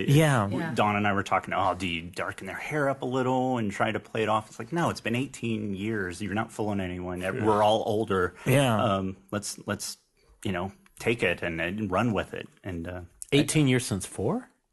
Yeah. How crazy is that? That is crazy to think that movies can just last that span of time. Well, Bubba Hotep, Don and I were talking, it's more than 10 years old now. Wow. Isn't that crazy? Yeah, that is crazy. It does. And it's something I tweeted straight away when all this Phantasm started coming back. It's like, let's hope this also leads to a new Coscarelli movie himself, because as a voice, he is such a youthful voice. Oh, absolutely. There aren't many people like that. Like, and people think of him as a masters of horror, but he's so much younger than they are still. Absolutely. How old was he when the first he made the shot? He made that like when he was 22. 22 but he made years old. But he made 2 movies before that. His first movie was he was at 18. 18. Wow. I mean, Jim, the world's greatest, and then Kenny. And this isn't digital. This is like actual film production, where it was, a real production. Imagine being an 18-year-old navigating studio space. Yeah. Because that's what he was doing. Well, imagine being a 40-year-old and working with that guy doing your first film. It's like, damn it, you're a legend. Damn it. It's been 18 years since the last film. What was it like going back to these actors and being like, okay, you want to do this one more time? Well, I mean, maybe I should go back even further and talk about how this thing started. Because there's a Masters of Horror connection, isn't there? Is that what it is? Well, maybe I should go back even further because you guys asked how I met Don and how I get started, because it all does kind of tie together. I mean, I was working at Sony at the time, and there was this comic at the time, Lenore, the little dead girl, with Roman Dirge. And so Roman came to Sony, and I worked with him, and we directed this web series for Sony that's like nobody's ever seen. It's like, I was so proud of this thing. We did like 50 or something little 2-minute shorts. I got to find those because Sony's kind of TV animation went defunct. And I don't know what happened to all this material, but I was working on that at the time. And then a mutual friend of Don's, it was like his editor on Bubba Hotep. Don's already shot it. This editor called my editor on Starship Troopers and Lenore, and he needed some After Effects help. And this editor of mine, he was a buddy. We were just starting to try to get into like some sort of production for ourselves, whether doing main titles or something where, I'm creative guy, he's business guy. And, we were just trying to get this off the ground. And it was like, hey, here's this opportunity, Don Coscarelli.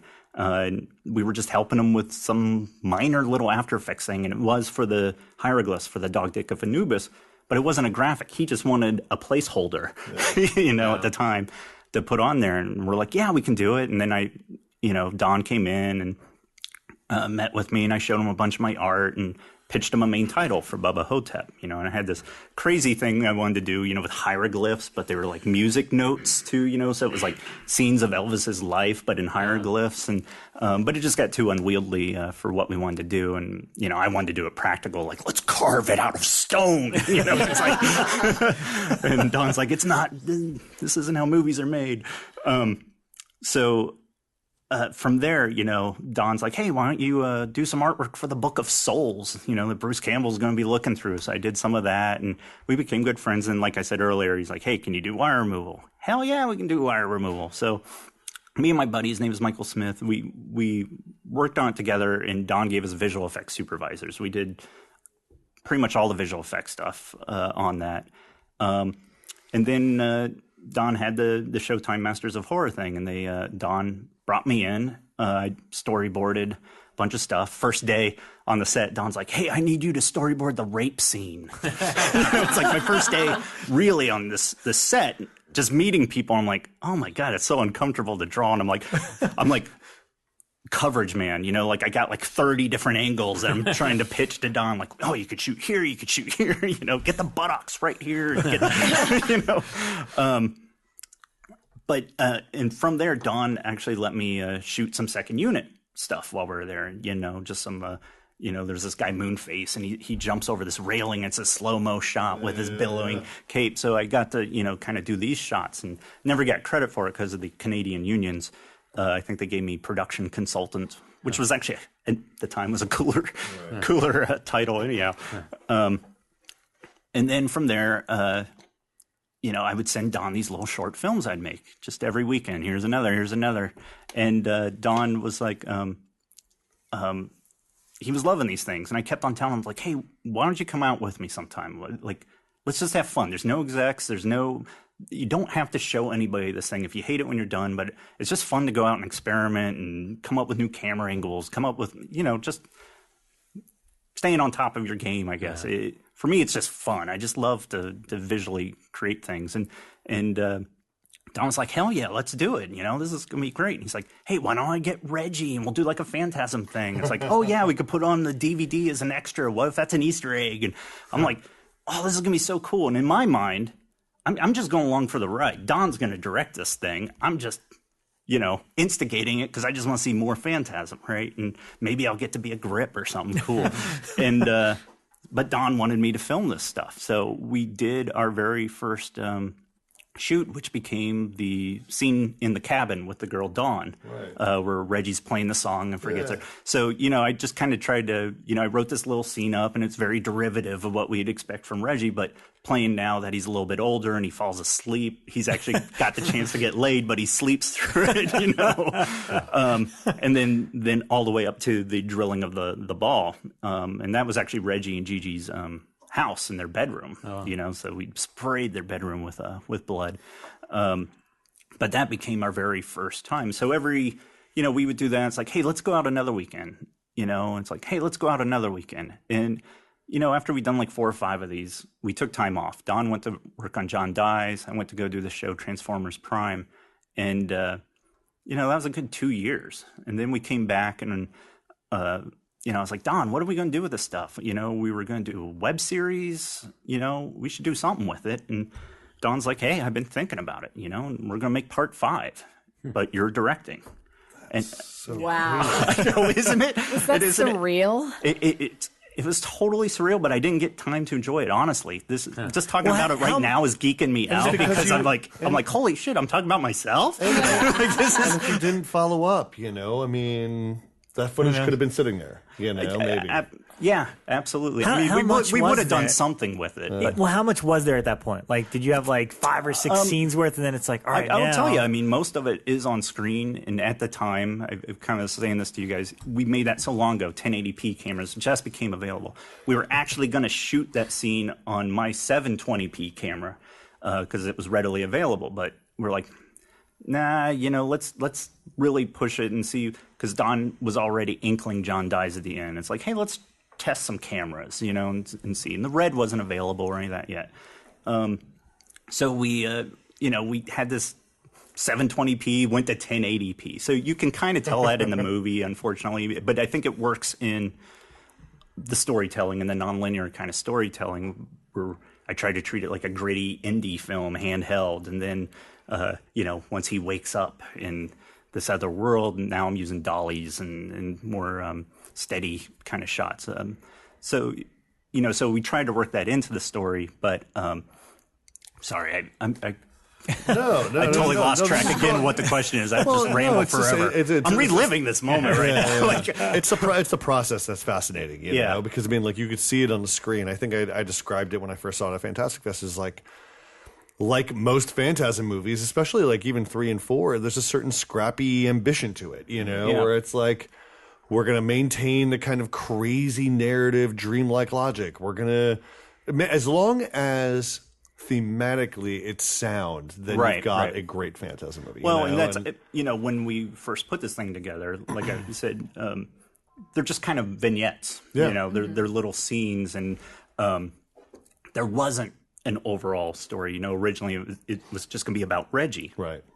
It wasn't until we said part 5 that we start bringing everybody in. And during that 2-year downtime that I'm saying, even though I'm calling it downtime, that was time Don and I were really honing in on the script and how we can use this footage. But it wasn't contingent on that footage. It was more of, can we use it?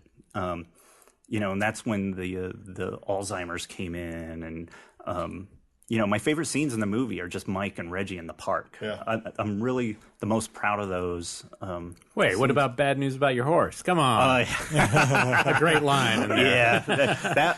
I got a story about that too, man. I got stories about everything. How we did that was pretty amazing. But so in the process of assembling that footage, shooting the new stuff, overall, what was the time period? Like, once you kind of picked back up, and Don was like, we're making Phantasm. Oh, well, then we're on full speed. Then you were on full speed. Yeah, right, yeah. Right. Then it went pretty quick. And how did you keep it so quiet?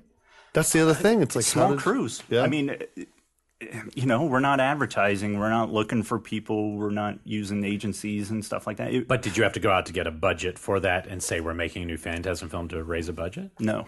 Okay. So I mean, I don't know if Don wants me to say it or not, but I mean, I think a lot of it came from his pocket.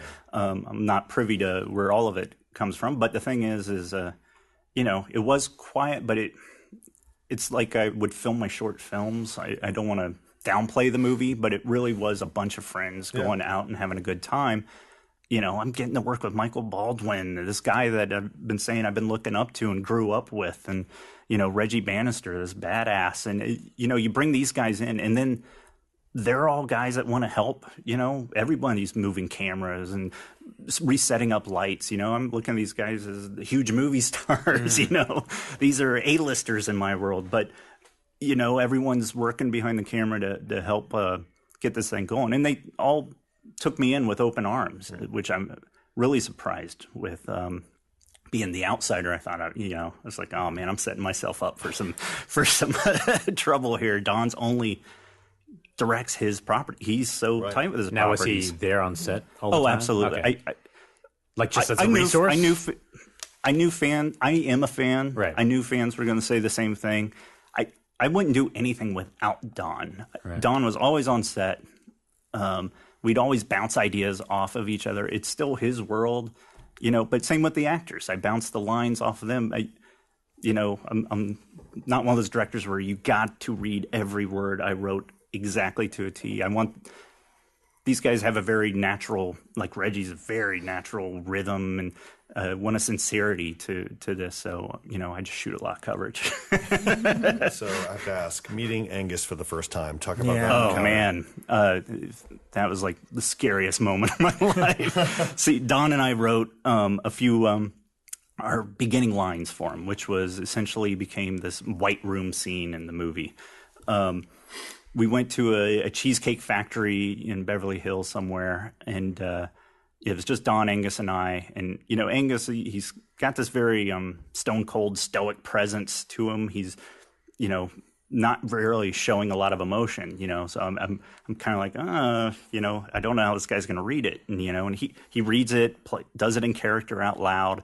You know, and he just looks at me and says, hey, this is what the tall man would say. At the Cheesecake Factory. At the Cheesecake Factory, you know, and I got shrimp falling out of my mouth. Like, the tall man. I mean, so that was, you know, scary. But from that moment on, he became a friend and the sweetest, nicest guy I know everyone says about everyone in Hollywood. But I mean, he generally was. He'd come over to my house and bring his dog and, you know, the tall man would sit on my couch. It's just what type of dog did the tall man have? I'm not totally sure. I would say it's some sort of poodle, a little white. Okay, I was picturing him with this tiny little white curly dog. hair. Sounds like he's insecure. And he loved that thing. That's all. How hard was it for, like, physically, was like, I don't know what shape he was in, but just age-wise, how Well, I long mean, did he last? obviously, you can see in the movie, he's not doing his walking around and Not too running much, after Michael that we've seen before. You know, it was kind of designed that way. The first scene with Angus in the movie was the last scene we shot, which was him in the bed. And by that time, we knew he was sick. The earlier stuff, when we're doing the Red Planet and all this stuff, had no idea he was sick. And his mental faculties were all there. He's witty and sharp as can be, and just he would work, you know, for 14-hour days. You know, we're doing the full thing, but yeah, by that bed scene, we knew he was ill. So we kind of designed that scene for him, which again is another one of my favorite scenes in the movie, is doing that kind of jump back to Jebediah Morningside.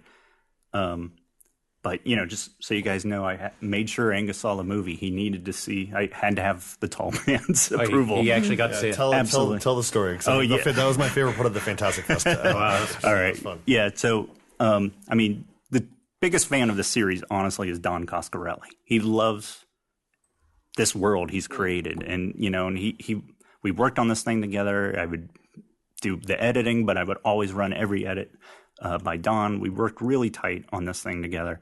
But the other person for me was Angus. I had to have Angus's approval or I'd suffer the wrath of the tall man. So he set up a screening room thing. We knew he was ill.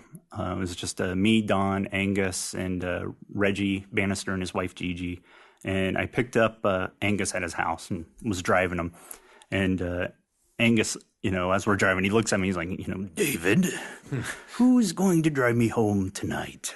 And I'm like, well, Angus, if you love the movie, I'm driving you home. If you hate the movie, Don's driving you home. And, we watched the movie. I'm seriously sweating, white knuckling the whole time, watching his face, not any emotion. I'm just scared to death, getting depressed as I'm watching it. And he comes up to me at the end and he's like, David, you're driving me home. And that was the best. And, on our, I don't know if I said this at Fantastic Fest, but afterwards, the movie inspired him to talk about his own mortality. We had this hour-long drive to his house talking about life and death. And for me, it was just really moving that the movie inspired him to talk. I'd known him the least out of everyone on set, and that he wanted to talk about this stuff with me. It's really hard to watch these scenes now, knowing that. It's make me teary-eyed now. Yeah. It's like, it really hit me hard. And must have been a super important part of his life, though. I mean, it's the thing that people will remember him for. But how did he feel like as passionate as you guys did about the series? Absolutely. And and he's passionate about the fans. Like I was saying, he would go to conventions. He would remember people's names from previous conventions if he saw them again. He was sharp, and he absolutely loved the fans, and Don and I were talking about this the other day. It's really depressing that he can't be here now, because we're getting, a lot of good hype around the movie, a lot of good advertising and stuff, and Angus would eat this up. It would be fantastic. He'd be here right now instead of me. Well-deserved. I mean, he's amazing.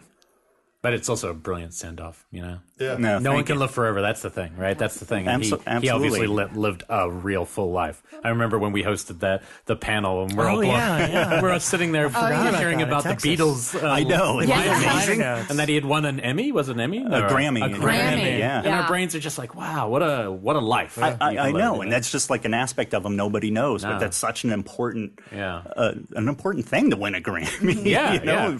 What was this quote about the Beatles? These guys might not have much talent. Yeah. He did say something about that. For people that don't know, he used to write liner notes for bands, for albums. Yeah. And he wrote the one for the first U.S. Beatles album. And when he heard it, said something like, boy, these guys are going to need my help. Let me figure out how I can write this. They'll need all the help they can get. Yeah, exactly. Which is pretty amazing. But So Reggie was obviously on board really, really early. Part of your little experimentation. But and Angus obviously came in. Talk about, working with Mike and Jody, you want to you obviously want them to feel comfortable in your hands. How did Don help with that process? Well, I mean, it's kind of hard to answer that because we really just jumped in. I'm trying to remember, I didn't. Here's Mike. That's really what it was. Is like Mike landed from the plane. He came over to. I was working at Hasbro on Transformers. He comes in. Hey, let's do a quick try these costumes on. Let's see what they look like. Wow. It was that fast. And then the next day we're out filming. I mean, I will say, for me, coming from animation, a lot of the actors I would deal with would like a line reading. And first time I met Michael, I give him a line reading. He's like, never give me a line reading, I'm like, but that's how I'm used to doing it, So, I snapped out of that pretty quick. but no, Michael. You also called him Optimus Prime, and he was like, Optimus. But no, I love Michael. Michael's actually a really a good friend now, and it's pretty amazing to go back and. It's almost like two different people. I have the fanboy version of me, and then there's the director side of me, And when I'm directing, I do try to separate the two and not get caught up in my own, hey, I'm directing this guy. For me, it really is, we got a goal. We're trying to tell a story. And I think we're all great collaborators. I mean, I can't think of anyone I was fighting with on set or anything, bringing Jody and Bill, Bill Thornberry back in was amazing. He is a freaking cool guy. Yeah. He is Jody to me. I mean, he's laid back. He's cool. He's playing the guitar all the time. He sang a song at the premiere. And he sounds freaking awesome. It sounded great. Yeah, he just got up there with the guitar and said for Angus and just played us a song. Well, I don't know if it's the same way for you guys and you too. It's like it's coming home. Like when you see these characters come on, you're just like, I'm safe. I'm with these characters. I know, you feel, it's like watching Star Wars, the Force Awakens. It's like, and there's Han. Oh, Han Solo. Oh, there's Princess Leia. Oh, you feel warm and cuddly. And there's something about all of them are great, but like Reggie's so good, on screen. Angus, the second he's on screen for any movie, but in particular this one, it's like they're so good that there is that level of comfort. They're like, I know these characters and I know this. And everybody's playing multiple versions of the same character. There's still an essence of themselves in each character. Even in the first one, Reggie, you think he's died. He comes back and you realize everyone else has died except them, and he's being more like a father figure. Yeah. It's the watching the remastered was a real the one scene that really stands out, and everyone talks about it, but for a reason, which is when they sit there and they play the guitars together. What was interesting about watching it this time is I was going, oh, this is the scene in any other film that would be cut out of a movie. In this movie, it's the scene that actually begins the beginning point of you caring. It's the most important scene in the movie, which is so Don talks about that all the time. It's unbelievable. Like you, by the end of the scene, you're like, I like these guys. Yeah, and Don and I would talk about that in this, in Ravager. We're cutting a scene. It's like, no, we got to make it tighter. We got to make it tighter for the audience today. And I'm like, is someone really going to walk out, Don? Or like really, it's like, remember that they're going to know the characters they're in. Remember your guitar scene?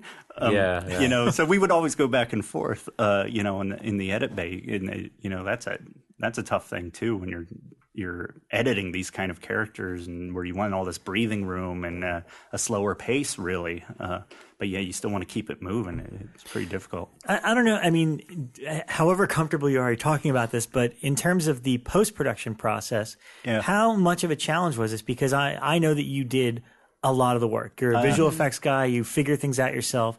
And the weight of it was on your shoulders for a good chunk of it. It really was. I mean, this whole movie was ambitious from the get-go, just to backtrack a little, Rob, I'd say as far as filming and what we've done behind the camera, my most proud moment is the car chase scene, right, with the spheres. I did the whole car chase in one day, 60 or 70 camera setups, one camera. It was just me, Reggie, and Don, and Reggie's wife, Gigi. It's just the four of us out there. Wow. We drove out to Lancaster Desert, the roads start with 1, and we're like in 300 and some. We're like in meth land, and there's nothing out there. Nowhere to piss, nowhere to eat. There's literally nothing. It's like near Devil's Rejects where it shot. That area. It's pretty close. Near where that hotel was and stuff is out there. So we shot all that, and it was like 100 and some degrees, 35-mile-per-hour winds. I'm an idiot. I'm like, I don't need sunblock. I don't need a hat, and I'm sandblasted with sand. And, I'm really proud of how we'd pull this stuff off, because it was all coming from Don and I going, oh, my God, imagine the CUDA and a sphere, and they're next to each other, and, like, the sphere's trying to hit the car off the road like Starsky and Hutch or something like that. Like, how cool would that be? Imagine if Dan Schweiger tried to steal it. Imagine that. He was awesome, though. Yeah, that's a good sequence. Yeah, let's put Dan Schweiger in his undies. Would he do it? Hell yeah, he would do it. So to get back to your original question, I mean, there was a lot of ambition. So with the post work, Don's always wanted to do a Red Planet, and we always wanted to do spheres and stuff. And let me just say this, because there's a lot of CG in the movie, and some people hate that, some love it. It doesn't, especially for a low budget thing, it's more of a necessity because of the tool. We started out, actually, for me, I want to do everything practical because it's less work for me in the long run. And I started this movie. I built a rig of for the ball. I built this like green screen box around it, put it on a pole, so I could basically like a jouster on my bicycle. I'm riding around, moving this thing around so I can get the reflections of the road, and I can still be able to green screen the back of the sphere. But when I composite it, the spheres are so clean and so perfect, they actually look like a picture-in-picture. It looked it looked really fake. Yeah, ironic. And then I just couldn't get the movement that we wanted. So we went with, a couple guys that helped out with CG spheres, and they, I was like, oh, this actually looks pretty cool. And we do that. And this is kind of the nature why things took a long time. By the time we did that, I'm working on the next scene, and the next thing, a year's gone by. And then it's like new software's out. And I'm like, I got to make those spheres better, because if a guy on YouTube can do it, I gotta be able to try to make them at least the best I possibly can with the knowledge I have. So things like the Red Planet, Don and I actually went back to where he shot the original Red Planet, and just looking at rocks. But it's like, Don always wanted more than just a horizon line with a red sky and a split screen kind of effect. And then it's like you naturally go to Vasquez rocks and stuff like that. But, there's plant life everywhere. It's like, that'd be a pain in the butt to paint all that out. And then, I'm just like, Don, we'll just shoot it green screen, and we'll kind of, let's just go for it. And Don's like, yeah, let's just do it. And basically I just shot it. I went up to Nevada and took a bunch of back plates at the Valley of Fire, and then tried to build these 3D environments using those textures and stuff. I had no idea really how to do this stuff. I just like the puzzle and the figuring stuff out. I like jumping in. I feel like there's a creative solution to every problem. It might not always be the best solution, but you can come up with a creative way to solve it. And one of those that I really like is the city scene. Like we moved down the kind of destroyed city, and that started out as just a matte painting. I was just going to zoom in on the matte painting on Reggie in the window. Then I told Don, I was like, hey, give me a month. Let me try something, and started building a set and showed it to him. I was like, what do you think of this? Do you think we could do this? And it's not lit. It's just a gray scene. He's like, yeah, that's cool. And then, Don's like, hey, can you put us in it? So we did our cameos for it. But that shot took me like 2 months just for that one shot, basically because it's all on a laptop. I don't have a render farm. And, once you screw up after you've rendered for 48 hours or whatever, then you're like, damn it, I just had to change that one decimal point, and you're starting all over again. So we aimed really high, I hope the fans appreciate that, again, that's what I loved about, the movies that I was growing up with, a lot of them aimed high. They might not have practically been able to get there, but, it's still just got a cool look. I'm very proud of what we did with this. I think you should be proud, because it feels like today, a lot of the sequels that we see come along, or the sequels and the remakes, they feel like fan films. It's a lot of studios throwing a lot of money at basically, high budget fan films, and this feels like 18 years later, it's a DIY effort that feels like a perfect blend. It moves really seamlessly into the series without, under your guidance and Don's as well, it just doesn't, like, I went into it and I was kind of curmudgeonly, because I was like, okay, I'm really excited, but it's going to probably feel like all the best of everything we love, but without no voice. And it's like, no. There's a voice. There's Don's voice. There's your voice, and it feels like the franchise voice. Well, and it's hard to advertise that too. The trailer. The trailer's great though. Yeah, I do. I love the trailer, but it doesn't show you what the movie's about, because anything you put in there, it's just a lot of weirdness and you wouldn't ball with a laser. You give things away with whatever you could put in there. You have to put the cool factor in. Right.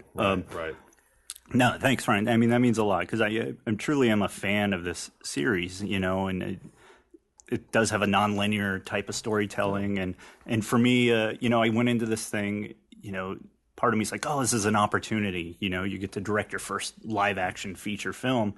But I'm such a fan of this series. It wasn't, for me, a demo reel. It wasn't like, hey, I'm going to show off my cool camera moves, my snap zooms. It wasn't meant to be that. I want it to fit on the shelf with all the other movies. I want people to respect it for the story, and that it really does go in hand with the other 4 movies, and feel as much as Don's movie as it was mine, and that was important to me, just as a series. I didn't want it to just be, and then there's that one by that guy. I'm sure some will look at it that way, but, that's par for course. But I am really proud of what we pulled off. And how have you been reacting? Have you been obsessively online looking at reactions? I am. My wife and Don's son Andy, they always talk, and they're always like, keep Dave away from stuff because I get so obsessive. I'm an illustrator, I'm an artist. I get very emotional about this stuff. And when you put so much, there really is a lot of passion in this. I spent years of my life giving up my weekends. I've passed up other opportunities because I really believe in this movie. I believe in Don's series. I'm very grateful that he even put trust in an outsider to work on this thing, So you just put so much into it and so much sweat and blood. Do you think it got Don jazzed? Obviously he's making it by your side the whole time, but do you think it got him jazzed making films again? Did it feel like this was like making a DIY non-studio based I think situation? Absolutely. We really did have fun. Don has actually become my best friend. Like we are constantly talking about this stuff, and and we would still get on the phone, and talk hypothetically, what if, and pitching ideas back and forth. But Don always says this is how we made the first film, and I think there was a lot of fun to that, and a lot of, again, heart and passion goes into it by everybody involved. This is a low budget affair. It's not where everyone's getting rich off it. It's just we were passionate about telling a story. And I know you didn't want to necessarily say right now, but can we talk about the Beastmaster 3 thing that you guys did? Or is this like still off air? With the creatures that put you in their thing and then the bones come out. That was my first favorite creature, actually. You know what? Now you're talking about, because that's a crazy thing. Isn't that the joke? Like HBO stands for Hey Beastmaster's on? Yeah, right. Yeah. That's what I like. That is brilliant. Oh my gosh. That's going to be the hashtag forever. Yeah. Hey Beastmaster. That is amazing. I don't know where I heard that. That new show Westworld's great. It's on Hey Beastmaster's on.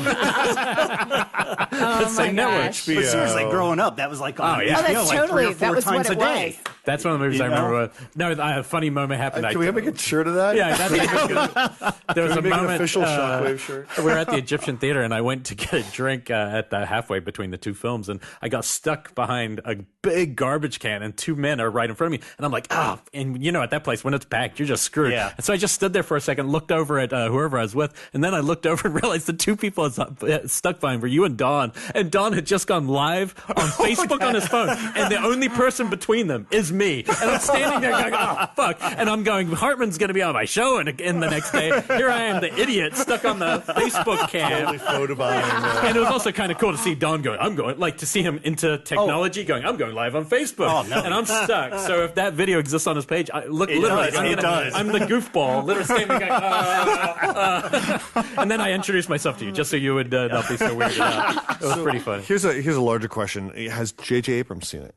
I have no idea. Just because it's like 2016, the year that J.J. Abrams has come out as a Phantasm fan. I know. And me, I'm constantly pestering Don. Hey, can JJ see this? Hey, can JJ see this? I literally have no idea. Start the hashtag give David a Star Wars film. David a Star Wars film. And if I get that, I want to cut it. Just let me do one After Effects blaster laser. Yeah, that would be enough to make me happy. Just one Wilhelm scream. Yeah. That would count. So now that the film is out, obviously, there's been no, secret about, Donna's talked about it publicly. They're saying there's a box set coming out, which must feel good to have them all finally together. Yeah. You're going to be doing the process of the PR campaign. Now, what's next? What are you going to do? I'm not really sure. Right now, I'm currently, personally working on supplemental stuff for the DVD. I have some really great behind the scenes. Like I said, I shoot a lot of coverage. So there's a lot of great stuff still to be seen, I think. So I'm hoping to get some of our deleted scenes because there's a lot of stuff we cut out for the web series that worked as a web because you're trying to do 3 parts in a 5 to 10 minute thing. You want 3 acts, but so we end up cutting a lot of stuff out. So hopefully, we'll get to see that. And that's what I'm doing now.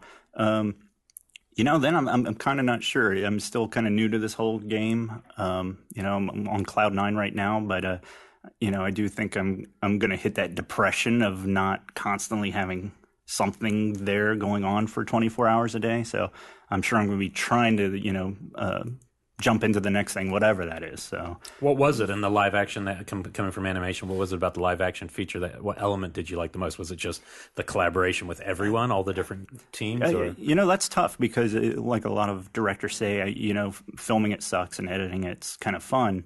I enjoy hanging out with everybody, but I'm dreading it for the days before each shoot. Good Lord, it's going to be a good 20-hour shoot here, and I got be up at 4 a.m. What the hell, So I hate that aspect of it. But then the second I'm there, it's so much fun, and then really putting it together. Being able to edit the stuff, even dropping intent music from movies you respect and love, who had a certain tone or emotion that you relate to, and using that as a basis to even edit to, that stuff's just so fascinating, and you see where it comes together. And once you see it working, and as the story, and especially with something like Phantasm Ravager, because I do come from a very linear type of storytelling, and this was out of my comfort zone, being able to kind of edit it this way, and some of it came out of the nature, like I said, of you starting out with these shorts and how we work into it. But it was also a fascinating aspect of the first film that if you watch the first film, it really is a bunch of small vignettes, coming together, and there's not always a transition leading into each vignette. And, it's really fascinating, the editing process, and getting in there and things you think you need to get from point A to point B to point C, and then you cut B out, and your audience is smart enough to get to A and C without dwelling on whether a character walks across a room that's 20 steps. You can cheat some of that stuff. So for me, that's actually a rewarding part of putting the whole thing together. As when it was a web series, when it was originally envisioned as a web series, was it called Ravager? Did you guys have a working title? We were calling it tentatively Reggie Tales, and that was really because Veggie Tales was out at the time, and I was kind of kind of adorable. Oh my god! And then #, Reggie Tales. Yeah, and then I have all these CG titles I was making where I wanted to call it like Reggie's Two-Fisted Tales. Phantasm to me always had the serialized feel to it. It always ends on a cliffhanger. You always want to see more of the same characters. It's this 37-year-old franchise still having the same characters in it. It has that pulpy serial feel to it. So at the time, I just wanted it to be, Reggie's Two-Fisted Tales, and, he runs into this character, runs into that, and just, it'd just be so cool. But, it turned into Ravager, and Don brought that title on board, and I Kat Lester has a song about the lady in lavender, and she mentions the Ravagers in it, and I believe that's where it came from. Don't quote me on that, Don. If it's wrong, I'm sorry. That's great. That's great. Now we could find you online at sideshowmonkey.com. Yep. Yeah, you got to check out his artwork. It's really fantastic. Thank you. How many art books? There's this one, volume another one. Yeah, I did like this. This other one I'm really proud of. You can get Barnes and Noble. It's probably in the clearance aisle now. It was a kid's flip book. Those flip books where you cut them in thirds and you can flip them. Yeah. So I did one called 10,000 Zombies. So it's literally a combination up to 10,000 zombies you can mix and match the parts. And then Alexander Cox, who I believe co-wrote The Descent. He did all the stories on the inside for me. Cool. I was really proud of that book too. You gotta check that one out. I'm sure it's like $7.99 or something, really cheap at Barnes and Noble. That's awesome. Ravager's VOD right now is remastered as well. Remastered is VOD too. Yeah. Actually, all 5 movies are available now. That's right. 2, 3, 4. And 5. So have they announced when I know it's Wells Go USA is doing. Wells Go USA, yeah. Have they announced a date yet, or is it still up in the air? I think it's still in the air. I've tentatively seen online. I'm the director. I'm the last guy in the loop. But I've tentatively seen December. That would make sense. Before Christmas. Right. But this weekend is your chance to see both of them on the big screen. That's right. Absolutely. I mean, for me, an independent film of this means that we're even in theaters is mind-numbing to me. It's been a long time since I've seen this kind of picture in a theater. I mean, there's the big back to pictures, but these kind of, like you said, kind of do-it-yourself attitude. I believe we're in like 40 cities or something like that, which is really cool.